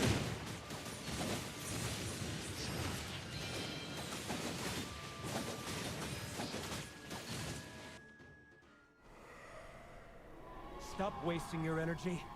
As long as that tree keeps shrieking, the monsters will just keep coming. Figure out a way to shut it up. I have a secret enchantment. Maybe the light spell will work. I don't care what it is, just try something. Redacted. Light this place up with your spell.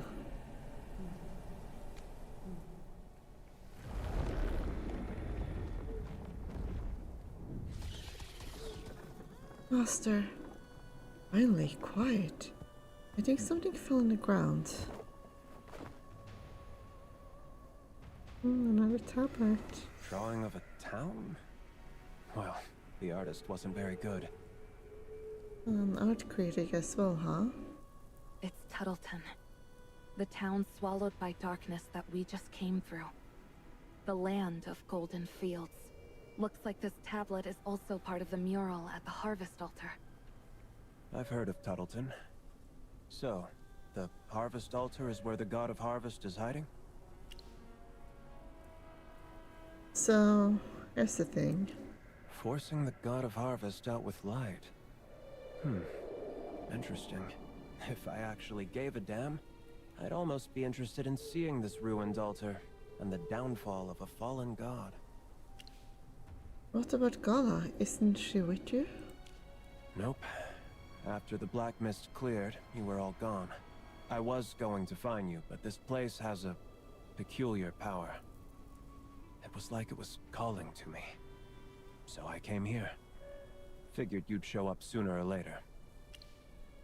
What kind of peculiar power? You mean the Wailing Oak was calling to you? I know what you're thinking. I'm not like those monsters it summoned. I didn't say that. Don't get so defensive. That wailing oak has an amalgam of souls inside it.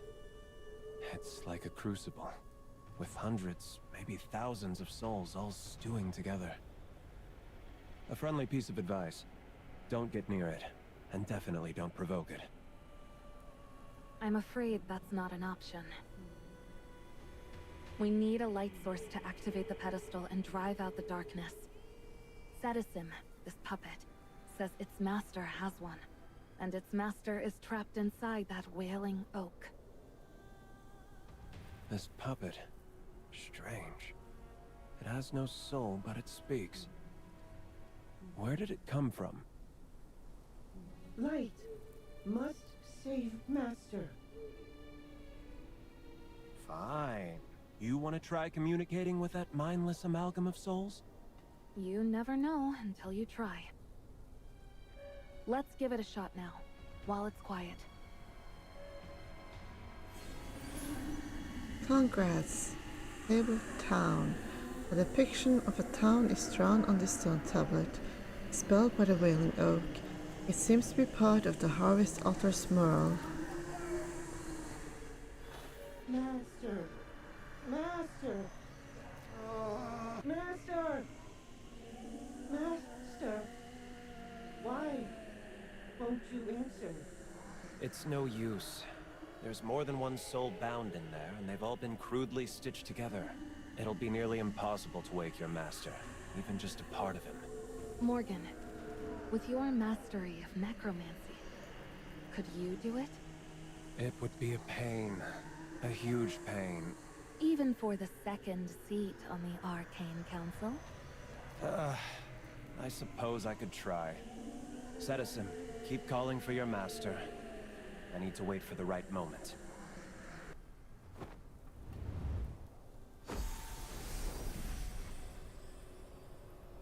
Souls bound and bound. Heed the call of the living.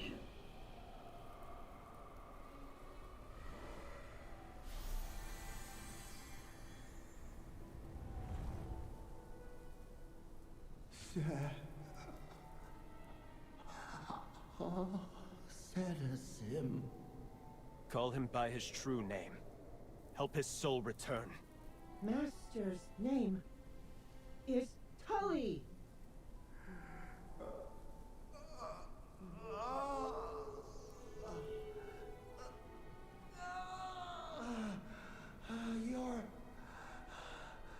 You're Sedisim. Sedisim. Quick. Go to the altar for the ceremony. He's already found out. It'll be too late if you don't go now. By altar, do you mean the harvest altar? Yes. The harvest altar ceremony has to be held there. What ceremony are you talking about? The one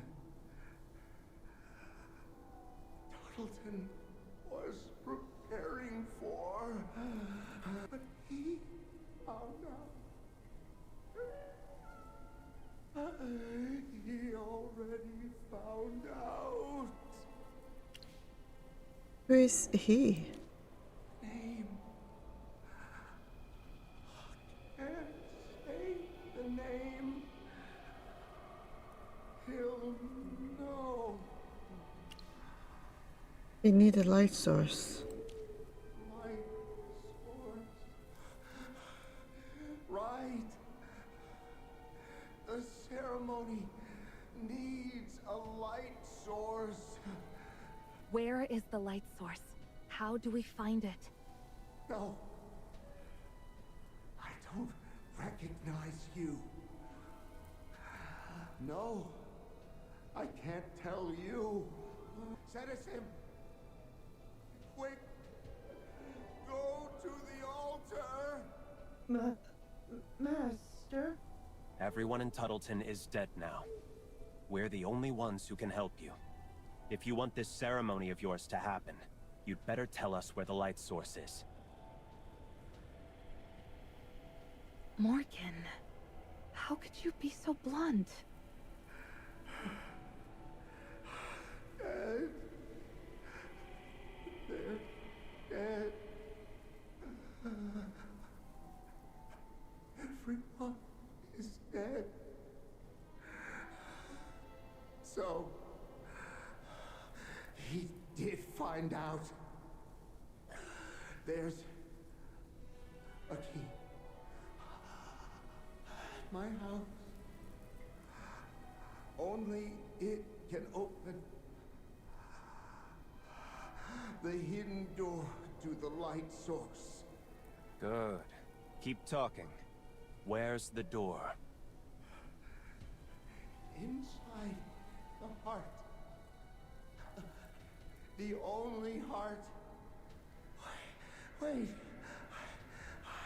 I think I can feel it. My heart? No. It's melting! Master! Master! Citizen is here! Stop yelling. He's not going to answer you again. But Master is still alive. I don't think you can call that living. Tully has passed away. When mortals die, their bodies decay, and their souls return to the roots of the Tree of Life to be reincarnated. It's just that his soul has been trapped here by the darkness, unable to return to the Tree of Life. Only by clearing away the power that binds them can these souls return to the roots and find release. More often than not, gods are the cause of disasters. But you should know that better than I do, shouldn't you, hunting goddess? Huh?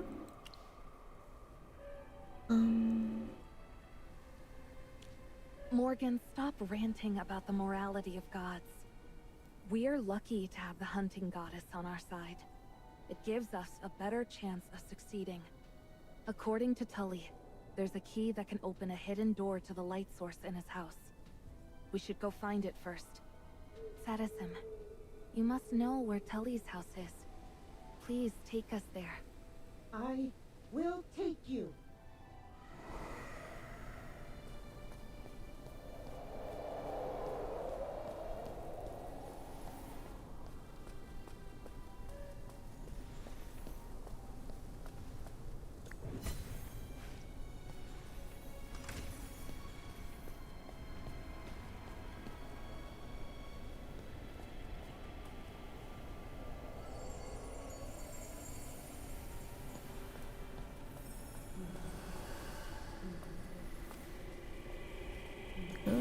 Maybe I want to go around touching all of those ghosties.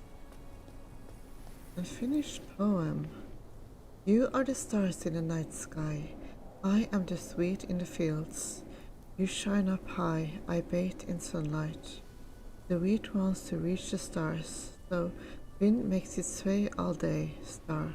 I like you so much, but I dare not approach. Verbal. Porter's shop. Porter's shop. Business hours. Sunrise to sunset. Resting one day every 7 days. Products. Fresh wheat, flour, grains, and bread.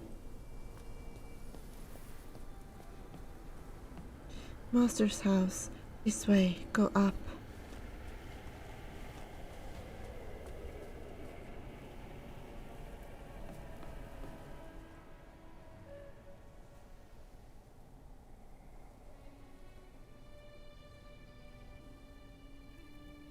Master's house is here. There are a lot of glowing souls here too. Let's light up this place.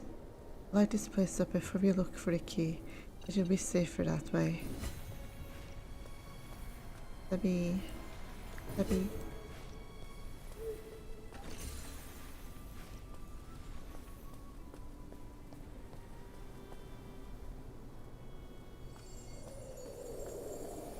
Right, so that is what I'm supposed to do. Shh. I hear footsteps. It's Gala. Master, is that you? Divine, I finally found you. Master! Are you alright? Are you hurt? I was so worried. I'm so relieved to see you. Don't worry, I'm a goddess.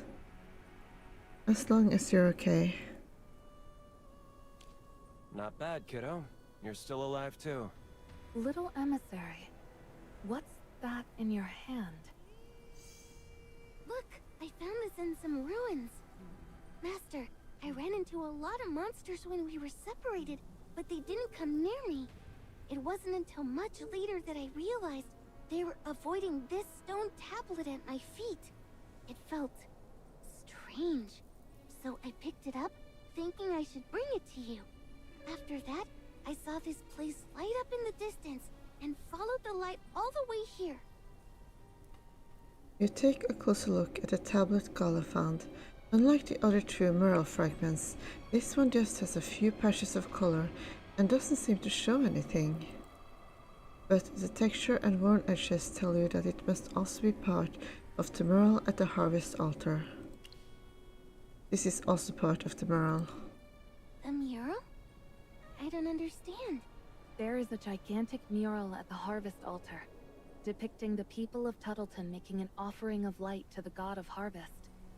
You'll see it when we go back there. For now, we should focus on finding that key Tully mentioned. Citizen, do you know where Tully kept the key? No. Don't know. The puppet! It can talk. Yeah, we were surprised too. You reacted just like we did. I remember.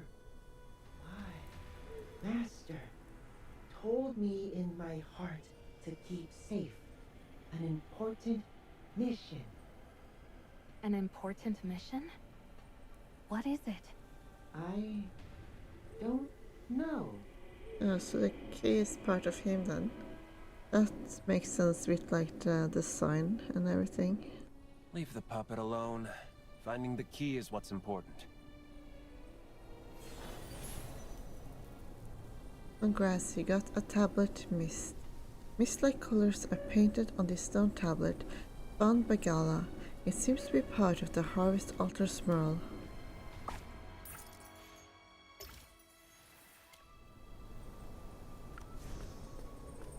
I want to do this.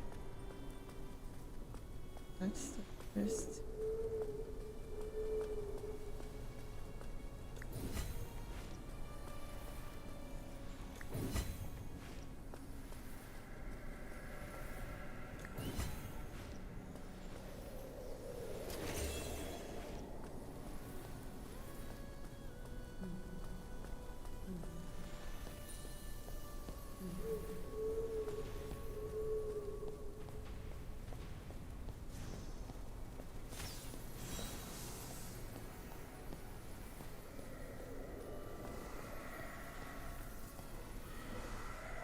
Trying to touch all the ghosts.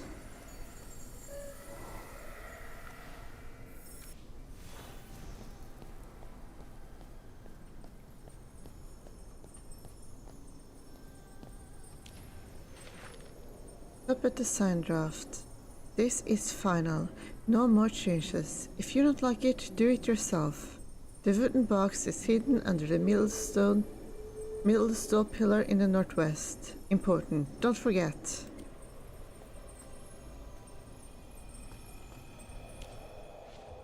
Amid the ruins lie various sculpting tools, saws, hammers, carving knives. Much like the buildings around them, the tools have long since fallen into disrepair.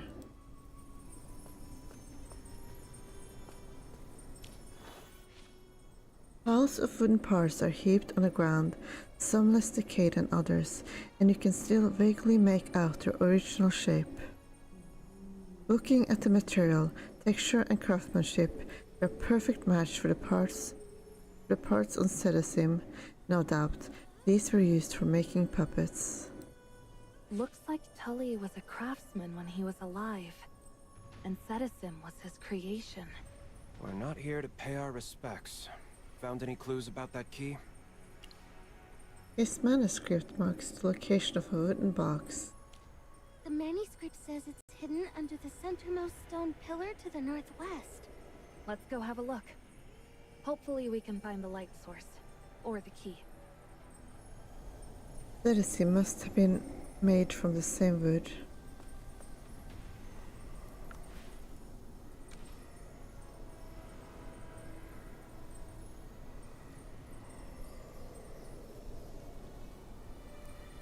Oh, please don't do this to me now.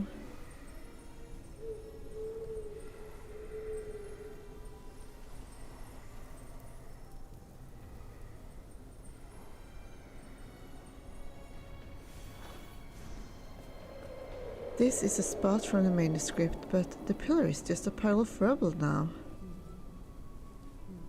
We can use the rewind spell to fix it.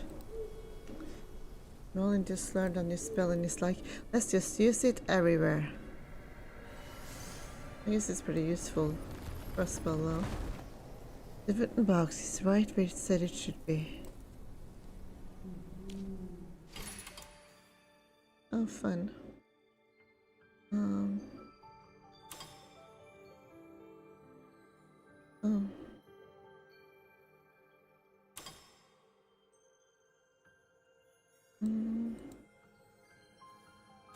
I forgot how to do this already. Oh, here we go. And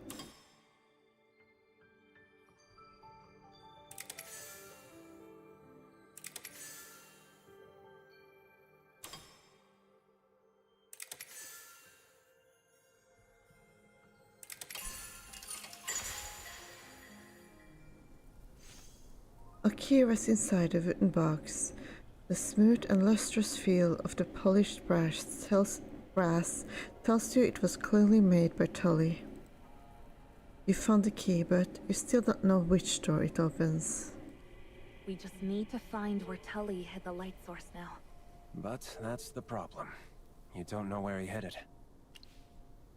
Tully said the light source was in the heart. If the light source is a physical object, you can't just put it in a heart. Sure you can. Unless he was talking about a dead person. In the heart. Master? Does Citizen have a heart? I think he does. He seems very human. No, look! According to Citizen's design plans, his chest is hollow. Oh, so it is. But would he really put something so important inside a puppet that just wanders around? If so, he might be even crazier than the god of harvest. Citizen once said that Tully told him to keep an important mission in his heart. You pore over the design drawings. Gala and Merlin were right. Citizen is a hollow puppet, capable of storing objects of a specific size within its torso. In fact, you recall seeing a similar design thousands of years in the future, in an abandoned manor in the Duchy of Whiteridge. This makes the answer almost obvious. The key opens Citizen's chest. Light source is inside Citizen's chest. I remember now. Inside me. There is something. It was Master. No, many people gave me a heart. I have a heart. Can talk. Can save people. A very bright heart. Master said it's called hope. Oh. Citizen, that light source. We have to take it out. It's the only way to chase away the darkness. To force the fallen god to show himself. It's the only way we can avenge this town. And free the souls that are still trapped here. You might not fully understand, but without this, Tully and the others will never find peace. But once we remove the light, you might never speak again. You will avenge Master, right? That's right. That's why we're here. Okay. Please, take my heart. Thank you, Citizen. You use the key to open Citizen's chest. Hidden inside is a diamond-shaped crystal, glowing faintly. As the crystal is removed, Citizen becomes a motionless, silent puppet once more.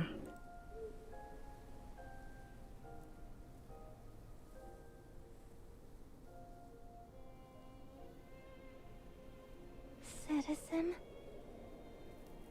I can feel the magic lingering on this crystal.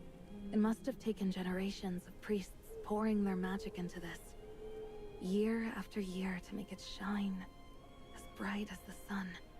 Perhaps that magic is what gave Citizen consciousness and the ability to move. Even without a soul. What a miracle. Let's return to the Harvest Altar. We'll use Citizen's final gift to drive out the darkness. Just as Citizen said, this will be the light of hope. Congrats, you got Citizen's heart. The glowing light source in Citizen's chest holds the residual magic from past generations of priests. It grants Citizen consciousness and the ability to move. I can't help but wonder if maybe you should have gone to the altars first before removing the heart though. Because we will take Citizen's heart and his mission back to the Harvest Altar because he was kind of supposed to keep it safe, right?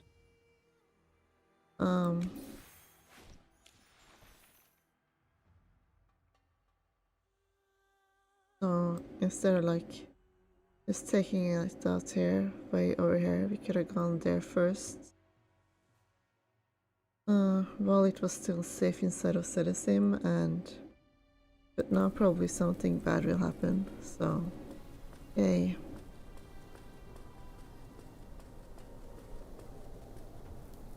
There's rubble everywhere. Time to use the rewind spell. Yeah, Merlin is kinda obsessed with this spell now.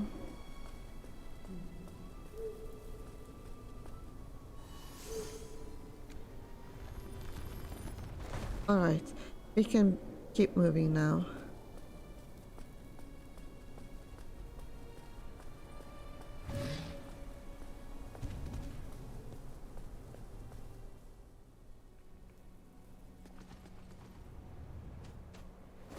Oh, hey there. Watch out. Master. Pulse goddess, stop right there. Nasrik?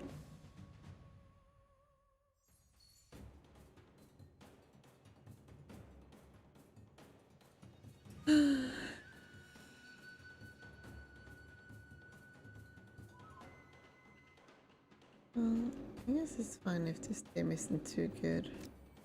Because then I can see what, maybe see what Nasrik can do. Pulse goddess, how dare you deceive the Valborn?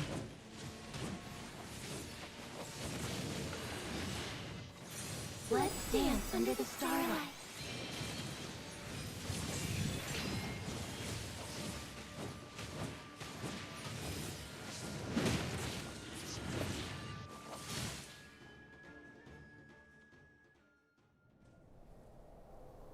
Why would a Wildborn come all the way out here?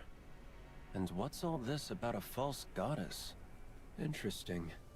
You don't even have a cloaking spell on you. Did you get past all those monsters on your own? Huh. You're pretty talented. Could make a fortune being a thief.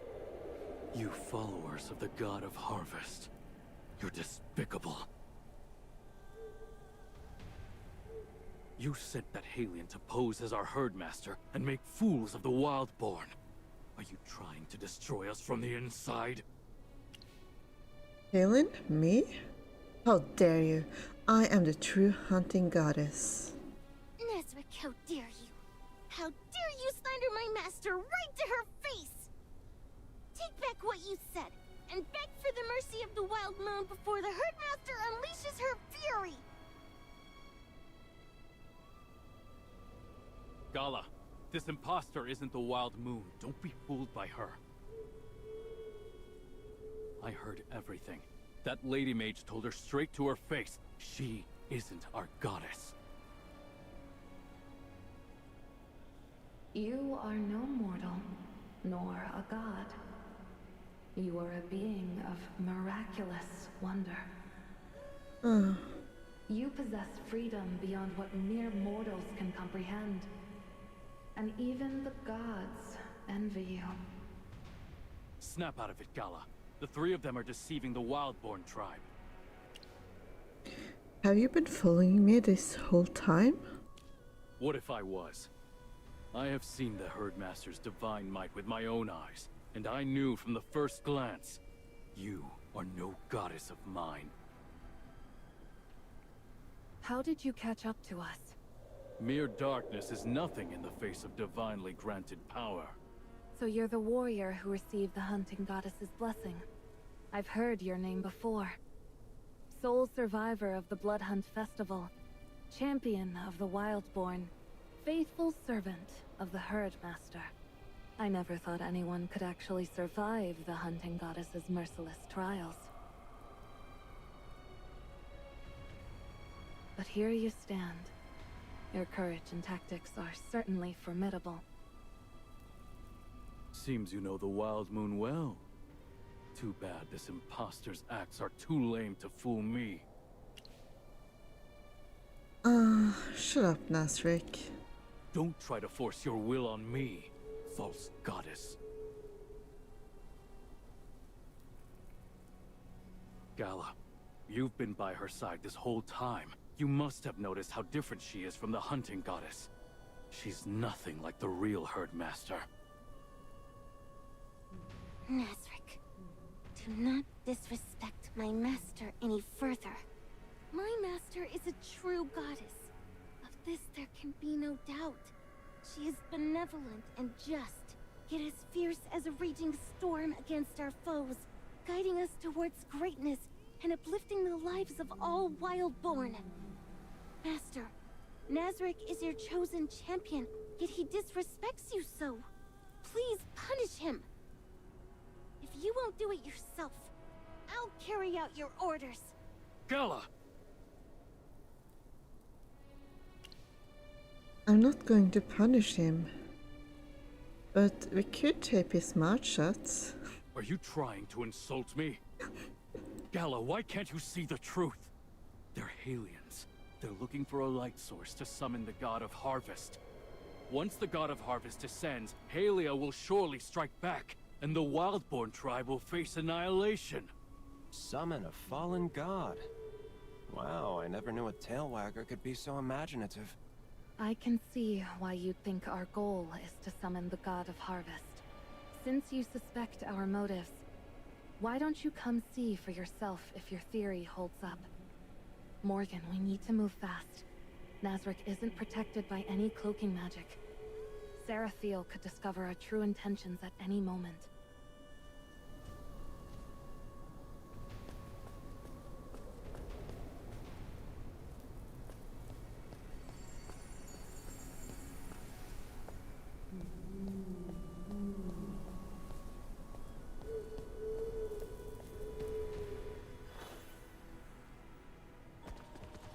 Oh god. With light. No, this doesn't feel right. What's the matter? Merlin, get over here.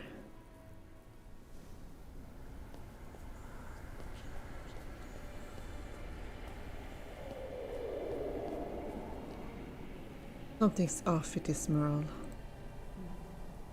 Is no one else seeing what's wrong with this Merle?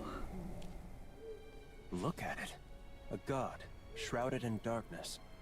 A boar rearing up its hoofs. This isn't just some simple worship ceremony. Hey, you still have those mural fragments? Of course. It'll make sense once you put the fragments into their places.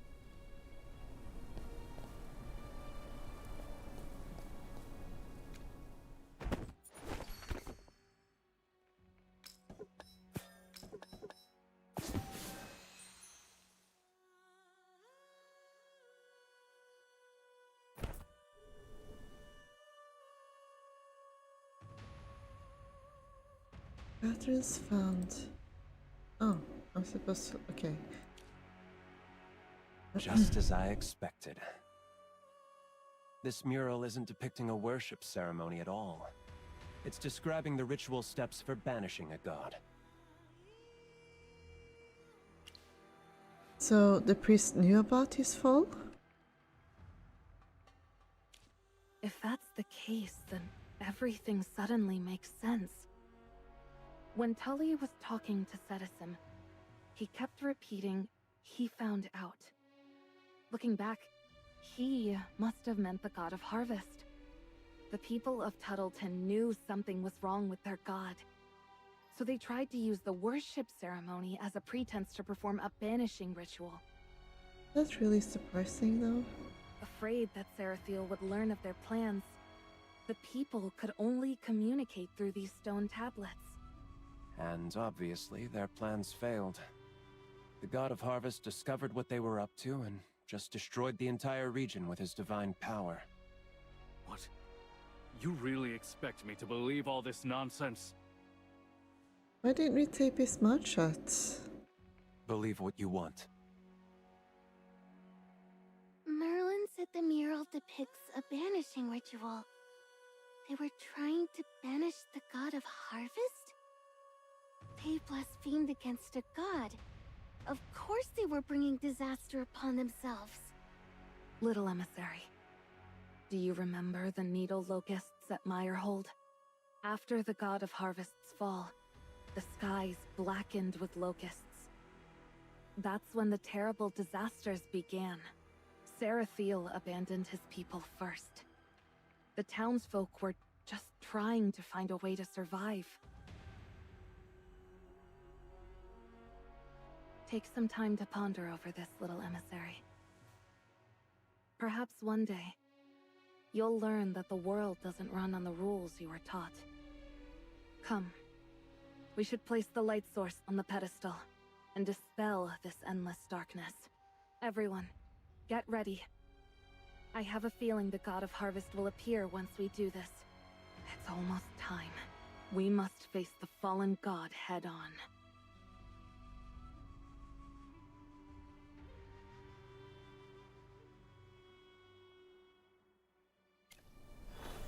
Let's go. Time to activate the light device on the mural.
Deserve to die!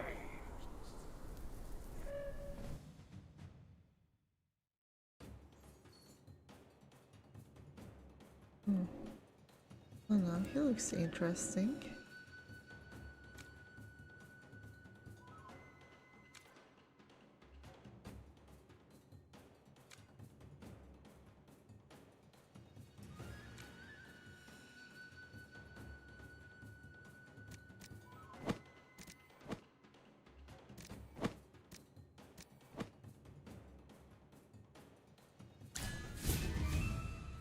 Insolent fools. How dare you trespass on my altar and disturb me?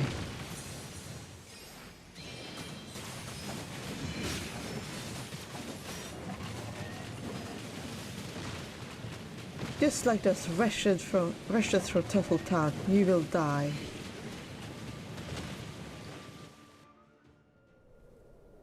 Sarathiel, why did you destroy Tuttleton? Silence! Those wretched mortals, their fates are mine to decide! Fallen God, you have no right to take mortal lives as you please. Their innocent souls aren't your sustenance. I gave them blessed rain and bountiful harvests, but they repaid me with betrayal! Mortals should have offered me their devout faith and eased the pain of my fall. Instead, they dared to weave a banishing ritual against me! The god who took care of this land like a father! Such insolence, death, and destruction are the bitter fruits they deserve! He's utterly insane. Insects. Your powers are but dying sparks in the dark void. The axioms you worship are but a fragile spider's web. You hold up a firefly and dare to call it the sun. I am 1,000 times greater than you. A true god. So this is the power of a fallen god. Divine One! I'll protect you! Save your strength. Gala, get back. No. This isn't the end. Rise. Rise, noble hero. If you're here to save this land, we will aid you.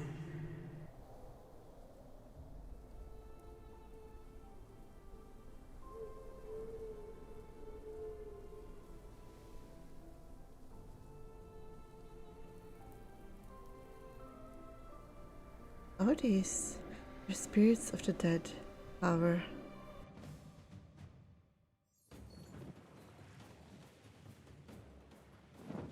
These lights are helping us resist the darkness. We must hurry. Why does this always happen? Foolish mortals, trying to defy me, even in death. You trapped your souls here. This is what you deserve.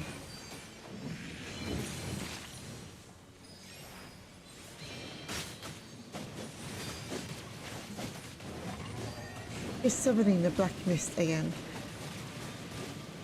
But you're no match for me. A swarm of broken souls thinking they can challenge a god?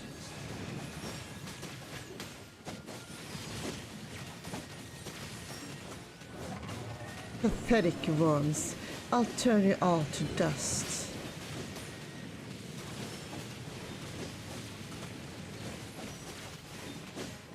So this is the power of a god. Tuffleton spirits are lending me their strength. No, no, impossible. Give yourself up. From one god to another, did you think it would be that easy to kill me? Are you talking to me?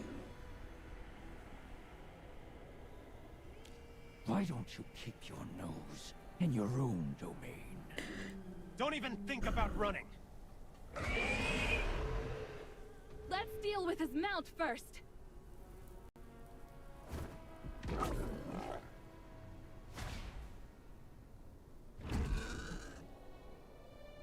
We're hitting the legs. Oh, that's... I almost feel a little bad for this thing, but okay. Chaos holds no place in my soul.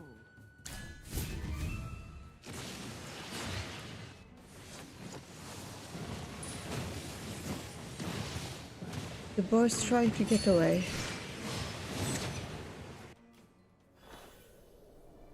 Damn, they can really run. Mortals aren't meant to fight gods.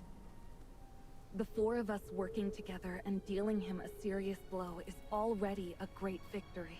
Is it good enough? It seems your power isn't all that great after all.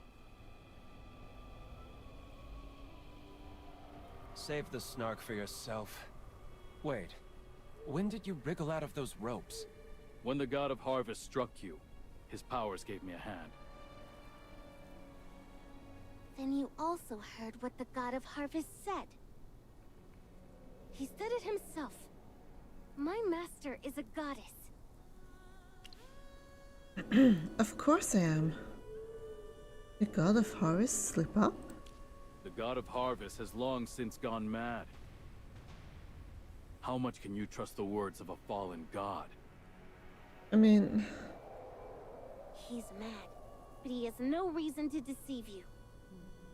If you dare question my master again, I will, in Corden's name, order your exile from the Wildborn tribe. Apologize to the herdmaster, and plead for her forgiveness. I'll let it slide this time, never again. He proved his worth against the fallen god. Wait until we get back to Ratwood Grove. Understood. I was wrong.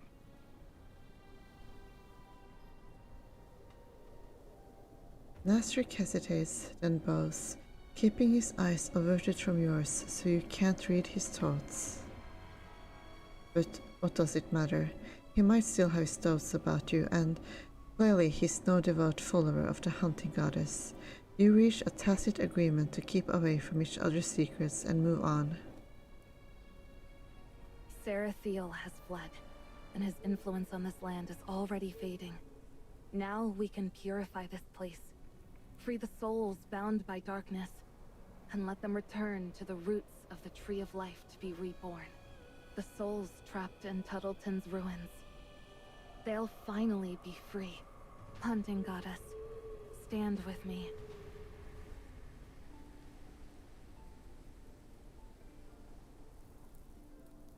Rest in peace.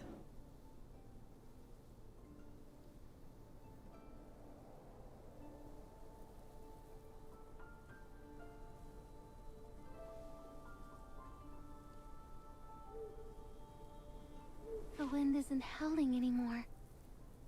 This will free the dead? Yes. The lost souls have returned to the Tree of Life and entered the next cycle. So, we're hunting the god of harvest again? Another game of cat and mouse. How droll. Nasrik's spirit can track him. How does he do that? It's a power gifted to me by the Divine One. The power to track prey. Oh, great hunting goddess. If you have this kind of power, why didn't you use it to help us look for the god of harvest? I had better things to do. Nazrik, now you know we aren't Sarathiel's worshippers. And you've seen the fallen god's powers yourself. He certainly won't let this battle go unavenged. If he turns his wrath on the Wildborn, Wrathwood Grove will become the next Tuttleton. In the name of the Arcane Council, I ask you to help us track down the god of harvest. Understood. I'll see what I can do. Nasrik readies his spear, takes a deep breath, and then the bone-shaped spear streaks out like a bolt of lightning. In a flash of red, the spear rockets skyward, vanishing into the ether. Nasrik's brow tightens. The spear is pointing towards Halia. He went towards Halia? He's weakened after the battle, but the Halians are still his followers and don't know the truth. They're going to walk into their own graves. We have to catch up to him fast. Come quickly. Meanwhile, in Halia.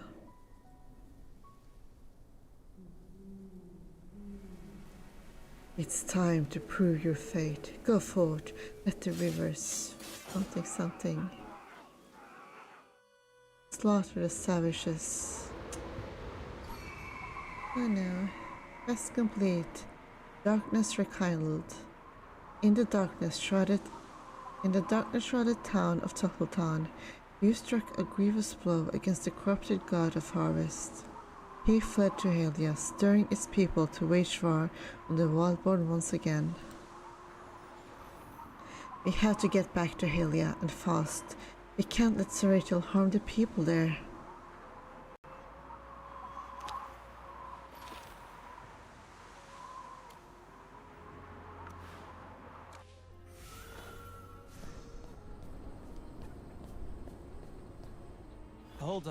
Hold on.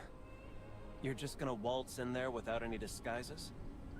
Well, the hunting goddess can just put on some commoner's clothes. But it'll be harder to cover up Gala and Nazarik's wildborn traits. Magic might be the only way. You did kind of already do that with Gala. I know, just the spell. I don't like this human look. I mean, you don't look as hot as usual, but it's not that bad. That's beside the point. Alright, let's all calm down. We need to focus on finding Serathiel's whereabouts. A god just descended upon Halia. The locals must have seen something. If we go into the city and ask around, we're bound to get some leads.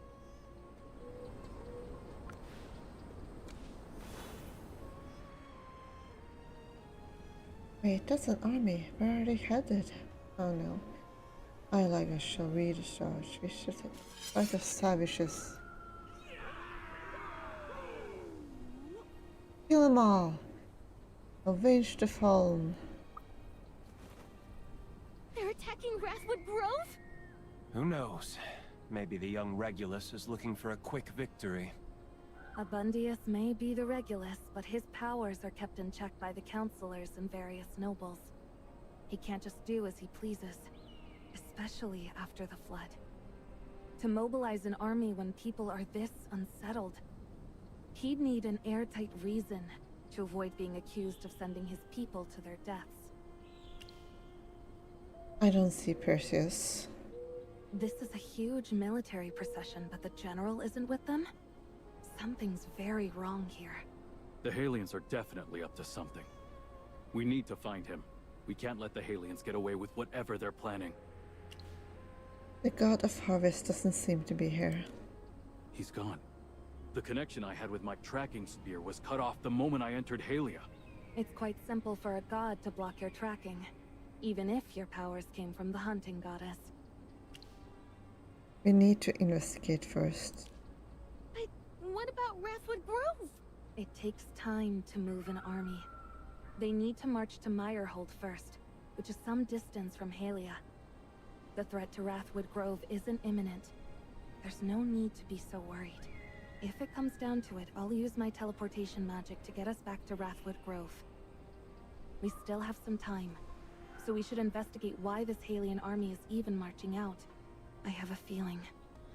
The reason is probably linked to the god of harvest. That guy over there mentioned Perseus. Let's ask him. Once we win this war, we can feast. Excuse me. Can I ask why the army is suddenly mobilizing? Oh, what else could it be for? To crush those damn fleabags in the forest, of course. Did the Regulus order this attack?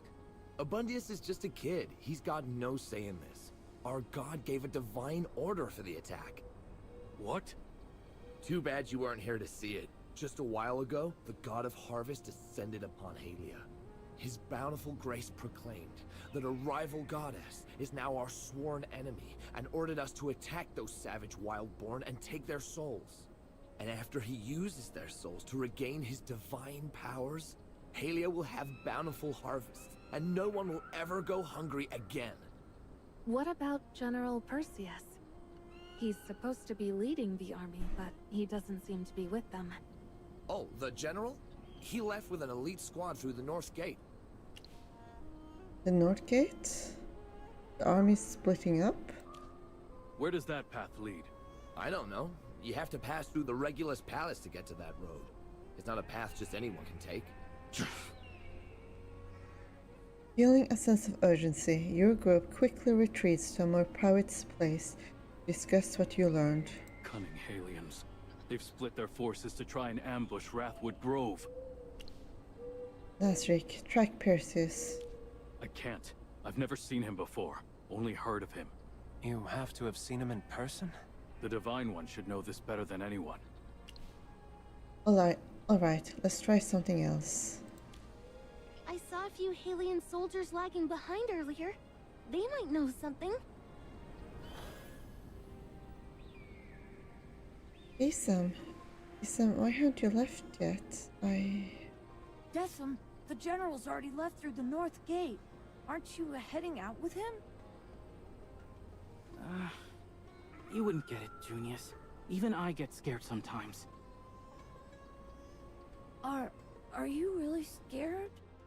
I heard Beatty say his dad went off to war and never came back. Junius, listen up. I'm going with the General's elite squad, taking the more dangerous route. Dangerous? How dangerous? What if you go and never come back? That won't happen. You're too young to worry about that. Junius, I gotta go. You stay safe, okay? Decim. That coward's off chasing Perseus's squad. Follow him, and we'll learn Perseus's route and goals. But we can't just ignore the army's main forces either. We split up then? Nasrik can track that soldier. Alright. You take Kala and Nasrik with you. And be careful. Use the Echo Stone to contact me if there's an emergency. I want to see all of us come back in one piece. Follow that soldier. Follow the target stealthily, making sure to stay out of sight. Because you were too... okay. So... oh.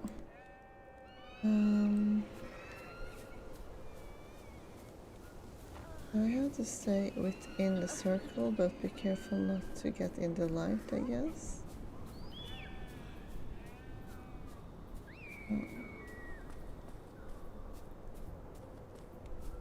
Okay. Fun. I do love these quests a lot.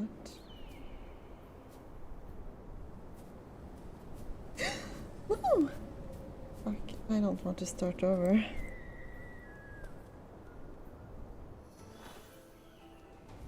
This shipment only goes to the guard? Yeah, but the next run goes to the front lines. The road is blocked. You have to catch up to that soldier. The road is blocked by carts. I've already marked him with a tracking spear. Once these carts clear away, we'll be right back on his tail. These carts are loaded with weapons. The Halians really are planning for war. After a tense wait, the cars blocking the road finally move. Follow me. Let's go. Please don't run off. This direction.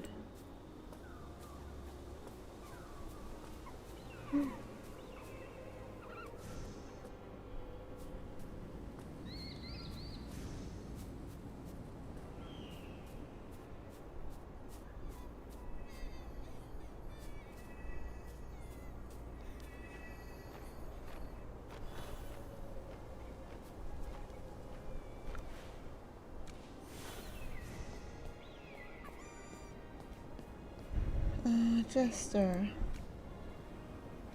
Ace.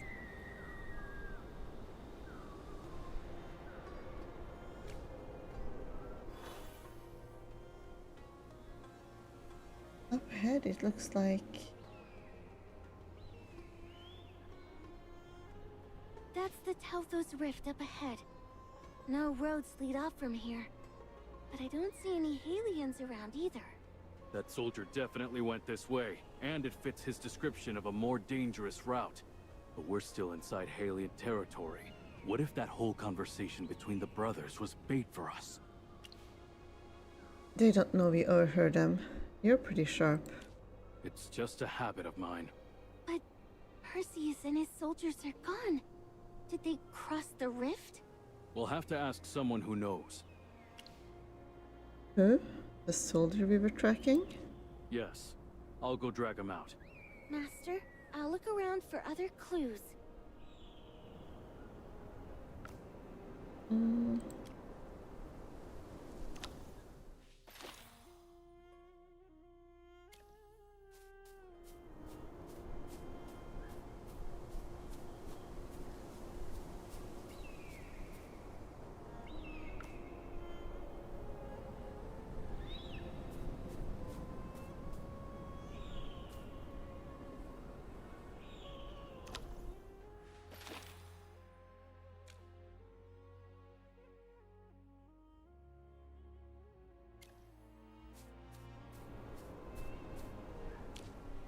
Master, there's a broken rope tied to the side of the cliff.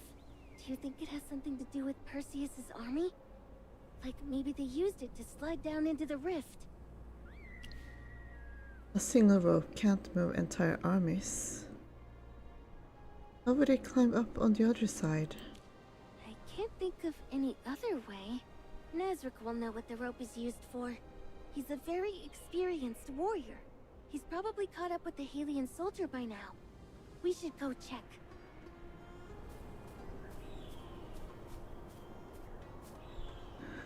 I surrender. I surrender. Please, let me go. Please, I'm begging you, spare me! My little brother is waiting for me to come home! I see. So start talking. Where is Perseus's army? Tell me everything you know. I don't know where they are, but I swear I'm not here to ambush anyone. I rushed all the way here, only to find the general and everyone else had already left. No one waited for me. Why did you split from them? What's the plan? Then get ready to sleep at the bottom of the rift. Wait! I'll talk! I'm afraid of heights. A member of Perseus's elite squad is afraid of heights? Who do you think you're fooling? I'm not lying! General Perseus didn't tell us we had to cross the Tauthos Rift until the very last minute.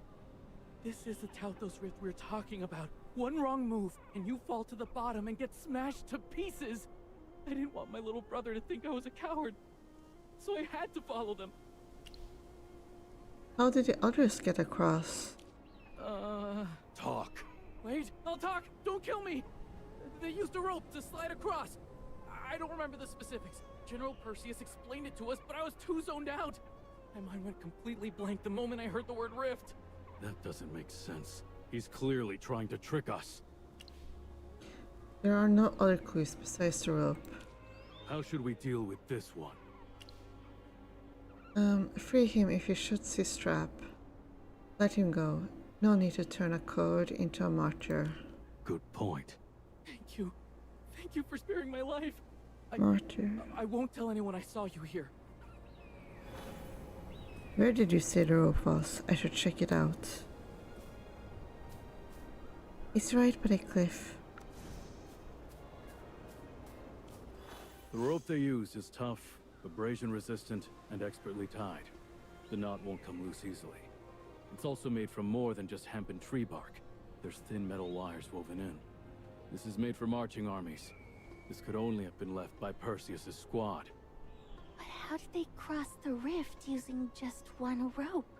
There's no point dwelling on this. We need to find our way across the rift, catch up to them, and stop Perseus.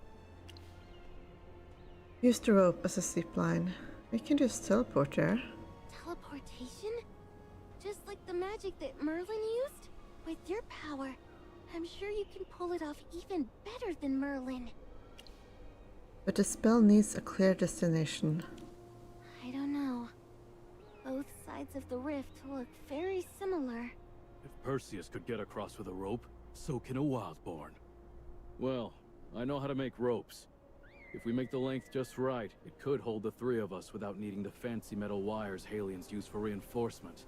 Then I can tie the rope to the end of my spear and throw it across. The distance is nothing to me. But I need time to calculate the rope's length. This is delicate work. So, gathering the materials will have to be up to you two. No, just Gala.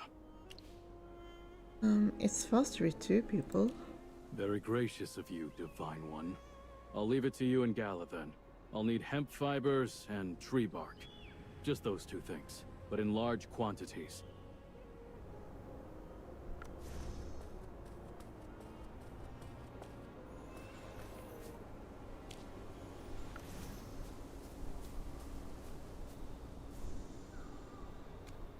This is just the right length.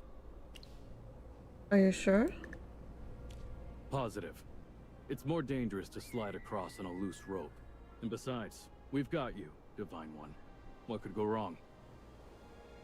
Nasrik throws his spear, which embeds itself firmly into the cliff wall on the other side of the rift. After wrapping your hands in thick cloth, the three of you grab the rope and begins to slide across the rift. Oh my.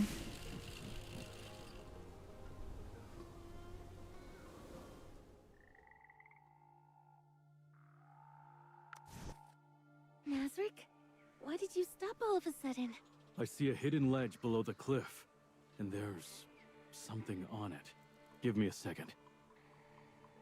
Nasrik quickly climbs down the cliff and retrieves the thing he mentioned.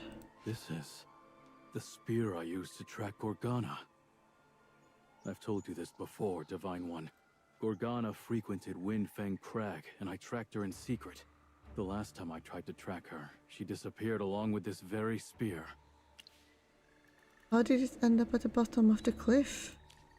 Our current location puts us just outside of Windfang Crag, practically within shouting distance. Are the Hellions planning a sneak attack on Wrathwood Grove? I fear they are planning something much worse. We need to find out where Perseus is trying to attack. Wrathwood Grove, Veilwatch Camp, or just a short walk from here. The Primal Shrine. Wrathwood Grove isn't the only target. They want to attack Veilwatch Camp. The Retial's target is the Primal Shrine. What? Master, they want to destroy your shrine! No, that mustn't happen. We have to stop the Hellions. Master, please use your power to take us back to Veilwatch Camp. We can muster the warriors there to fight off the Hellions. No problem. Let's just hope we're in time.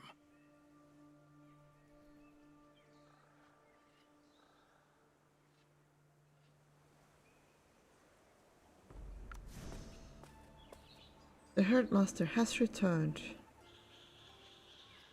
Welcome back, great Herdmaster. Lowen, get the word out. We need to prepare for battle. The Hellions are about to attack the camp. What? How did they make it this far? Perseus led an elite squad across the rift. I'm going to report to Elder Toro and Captain Tuft. You go rally the other warriors. Right, I'm on it. Oh, great Herdmaster, please watch over us. The Hellions are coming to arms.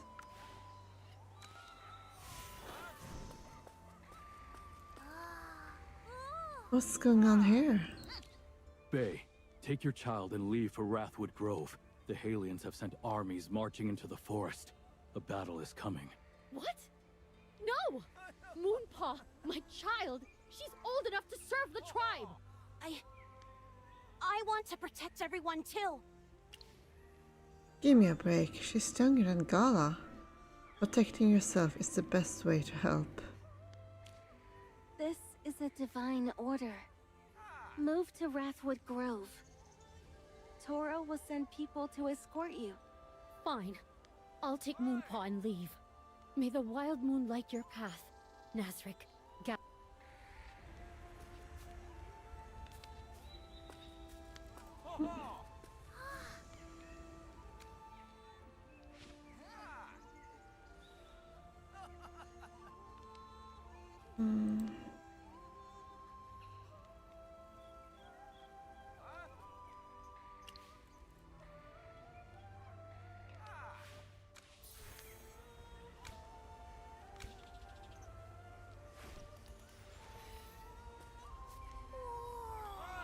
Don't panic. Prepare for battle.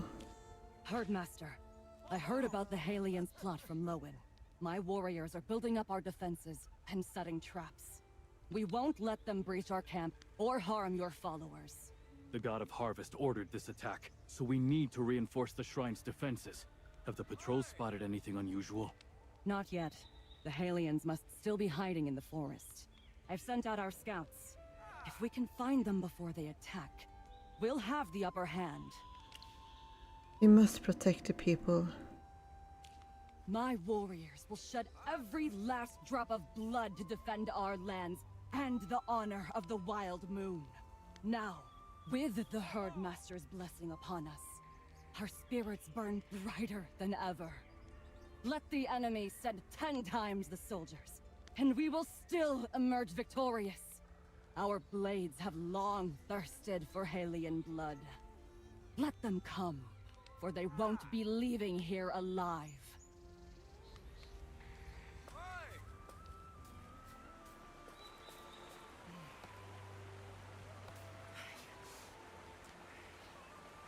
We welcome your return, Waldmoon. Toro, Perseus has led an elite squad into the forest. You need to evacuate the children and elderly to Wrathwood Grove, now! How is that possible? No time to explain. Just do it. Right. I'll send word to them immediately and ask for reinforcements and supplies. Oh, great Herdmaster, don't you worry. The warriors at Vale Watch Camp are second to none. No matter what tricks the Halions pull, our fighters will crush them head on.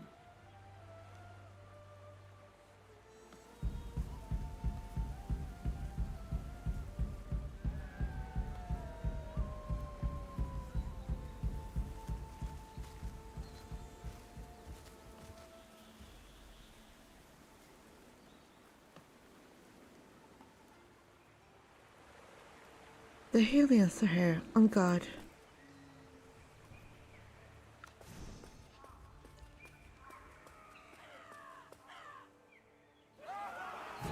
Surrender, Waldborn, or my dead body, grass munchers, what?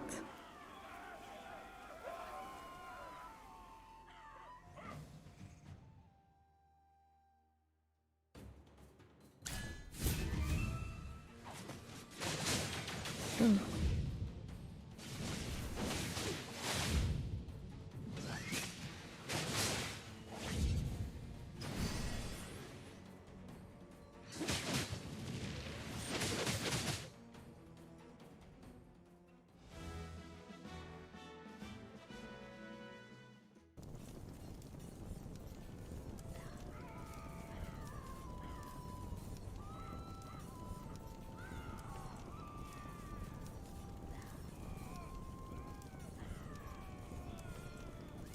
Master, Perseus ordered his soldiers to attack the Primal Shrine. Ha! This is good news. The entire way from here to the shrine is guarded by our people. They won't get past us easily. We can press our advantage.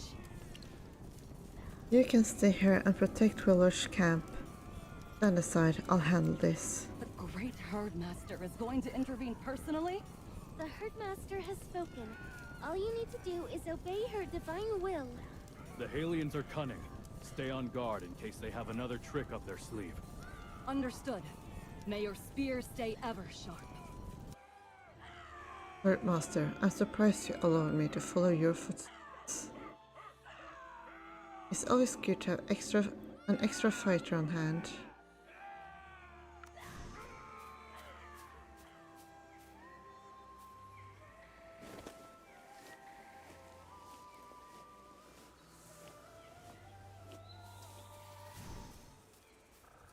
Something's wrong. There should be 2 guards posted there. I hear groaning. Just dead.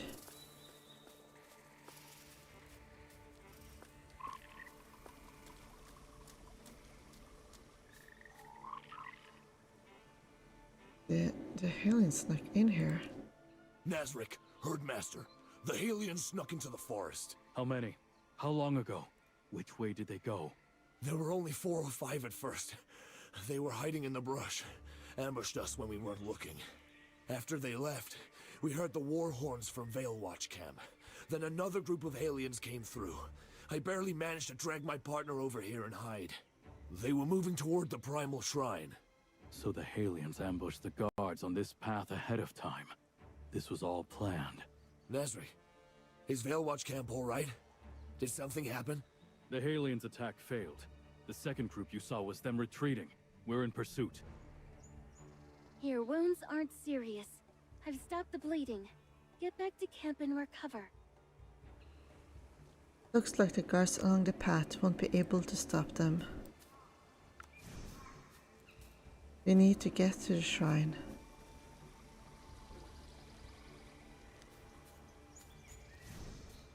Oh.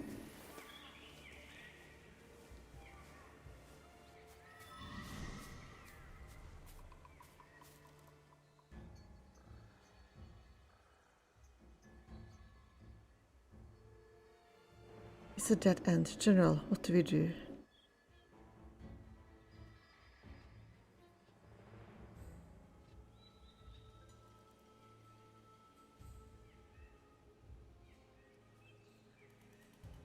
Perseus, stop.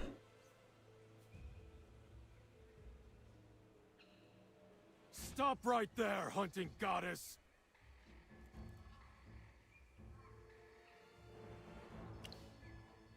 There's no way forward. I don't need you to tell me that! You can't escape. This whole area is a marsh. If you become our prisoner, at least your soldiers will live. A marsh? So what? Every single one of my soldiers has survived floods and saved lives. Do you really think this swamp is more hopeless than the floods that drowned Halia? I came to negotiate in good faith. Negotiate?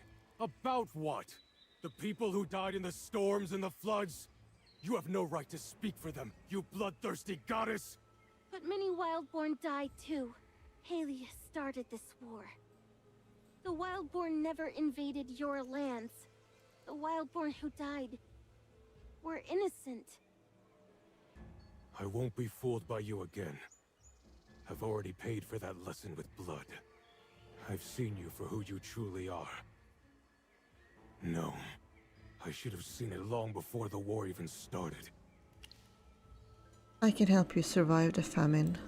Your promises are worthless. I have a stalk of wheat that can bear grain. You mean the golden gift you brought when you descended? You're going to bestow it upon the Halians? I've heard enough.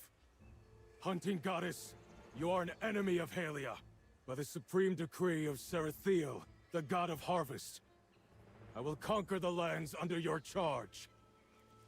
And you will know the agony of watching water turn to blood, and watching it drown everyone you love! Was this all because the god of harvest ordered it? For a goddess, you ask some ridiculous questions. If you really want to know, why don't you ask the Wildborn behind you why they revere and worship you? Why they'd willingly give their lives for you, and even be proud of it? Look at your shrine. So grand, so magnificent. And so close. How many Wildborn have broken their backs and spent their lives to build it? Countless followers died for your cruel amusement long before the Halians and Wildborn ever went to war. Gorgana sacrificed herself for you. Then the Wildborn offered up Gala, but you still weren't satisfied. You went to Halia to reap the lives of the innocent. Hunting goddess, I challenge you. I will destroy your shrine and shatter the faith they have in you. I will make you see that we are not your playthings.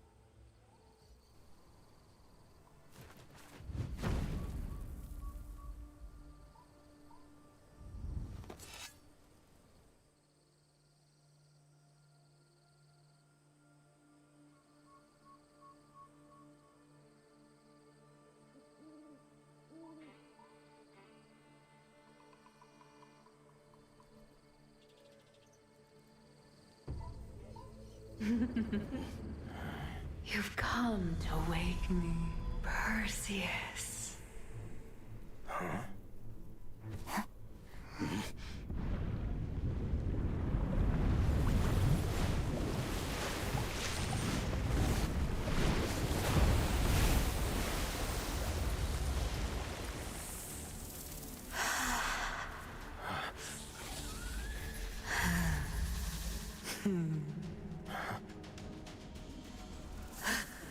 A servant who betrayed me.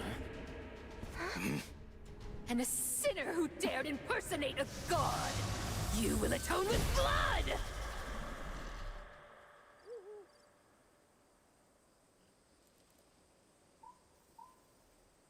Well, that's some strange lag.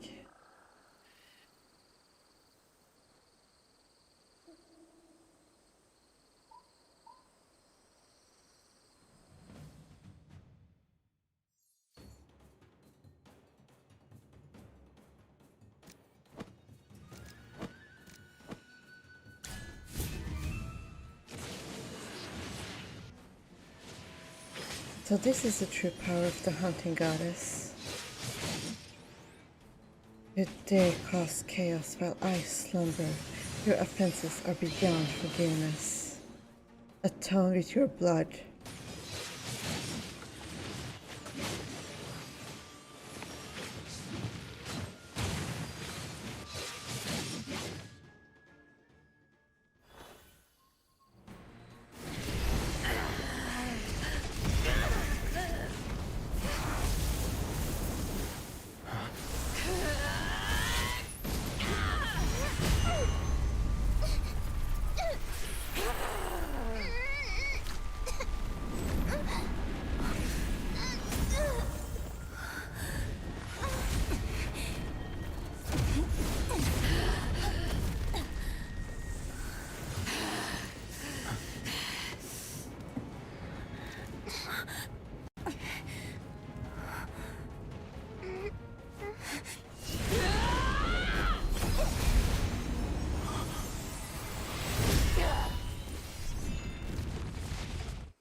Quest complete by her name.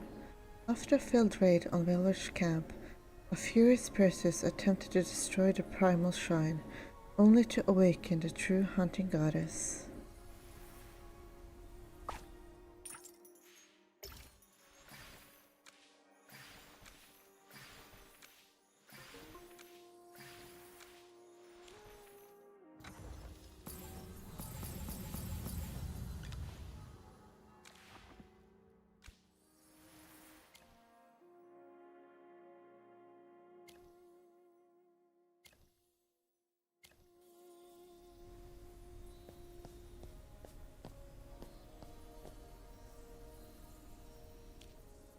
She's in bad shape. What happened to her? It was the hunting goddess. So the real hunting goddess descended? No time to waste. I'll stabilize her wounds with magic. Morgan, take her and prepare a revival tonic. On it. Follow this formula and gather these ingredients. Council stores should have them. And you, Longhorns, help me mix the salt for external injuries.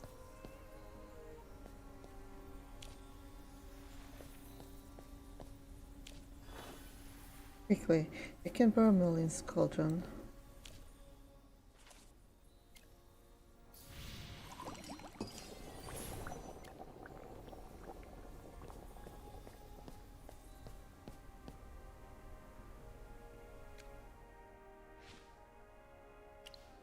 Bella?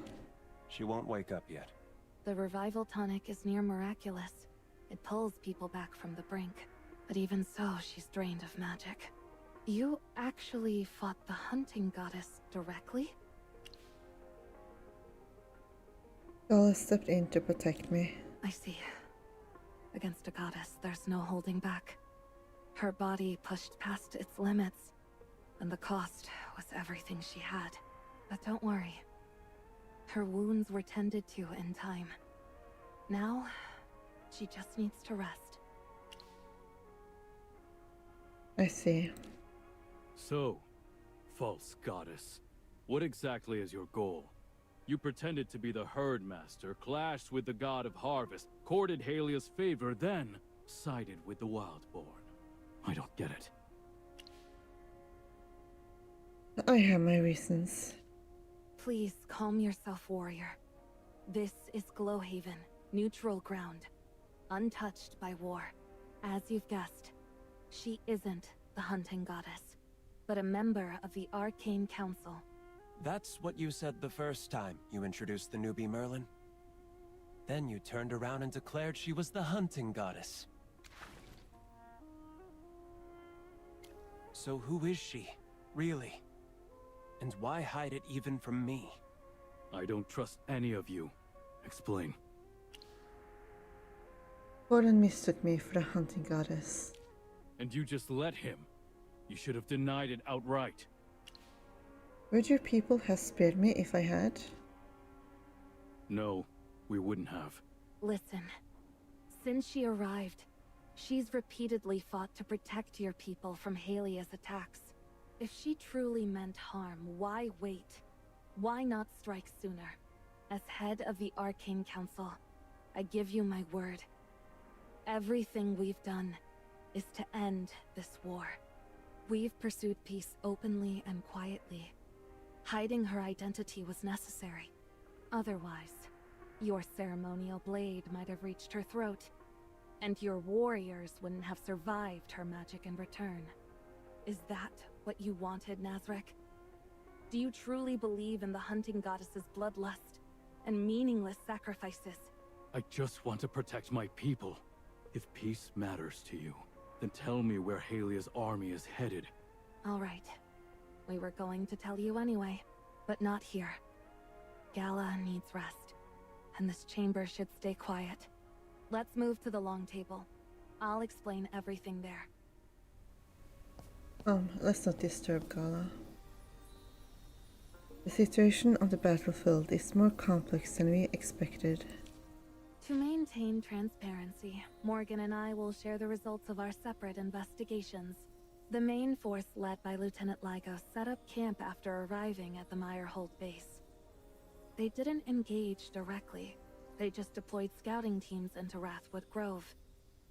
There was minor unrest, but it was quickly handled. However, they also dispatched several elite soldiers into the swamp.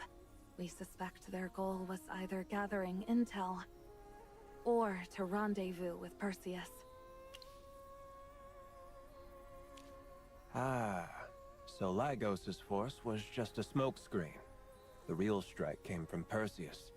He targeted the hunting goddess's shrine from the start, probably because of you. He really holds a grudge. Perseus, in his fury, shattered the ritual chime outside the shrine. After that, the real hunting goddess descended. You mentioned the chime was crafted by Gorgana before she passed, and later finished by Gala? And thanks to that so-called goddess, Gala and I were branded traitors to the Wildborn. The goddess seemed to recognize Perseus. Was Gorgana really the goddess's chosen emissary? Chosen, maybe. But loyal. She betrayed the Wildborn when she fell for a Halian. Now that the true hunting goddess has descended, if she's as violent as you described, her presence alone could change the course of this war. Where's Perseus now? I'm not sure. I tried tracking him, but nothing came up. But he's not dead. The divine energy on that spear he carries is still active. Seems the hunting goddess really hates you, newbie. Wrecking her shrine, provoking her followers, and escaping?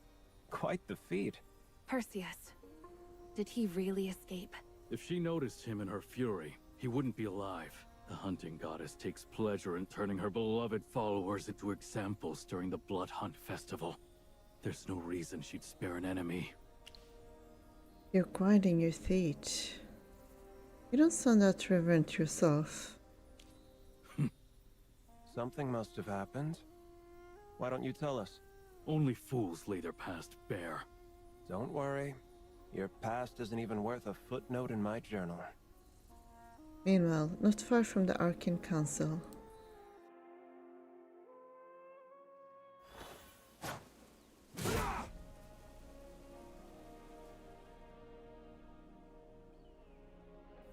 There's a sound outside. Probably just activity from the outpost. You're not going to get silence this close to the lines. No, it's not an ordinary sound. Those aliens. They're forming ranks. Are you launching an assault? We should head to Windchoke Fen. That's where the terrain evens out. If a large-scale conflict breaks out, that's where it'll happen. Just as I warned. The hunting goddess's presence was bound to accelerate things. As for you Longhorns, you'd better sit this one out. If you charge in now, you'll be surrounded with no allies on either side. You... Gala still needs care. Nazric, please look after her. Take this Echo Stone. It'll help us stay in contact. Also, keep an eye on the crystal on the table. If it reacts, contact me immediately. Reacts to what? It's attuned to detect high-level magical surges. When something happens, you'll know. Fine.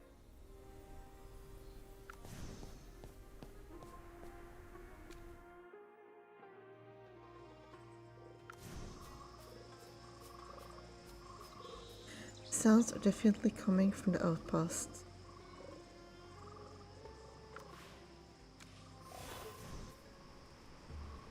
So, it's official. The Valborn and Hellions are at war. Let's move. We need to reach the front lines before things spiral too far.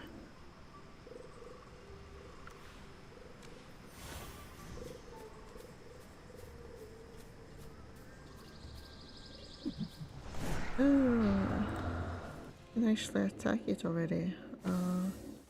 But I think I'll save it for, because this has already been going on for a while, and as you may have noticed, it's kind of laggy. So I feel like this is a good place to end this for tonight. So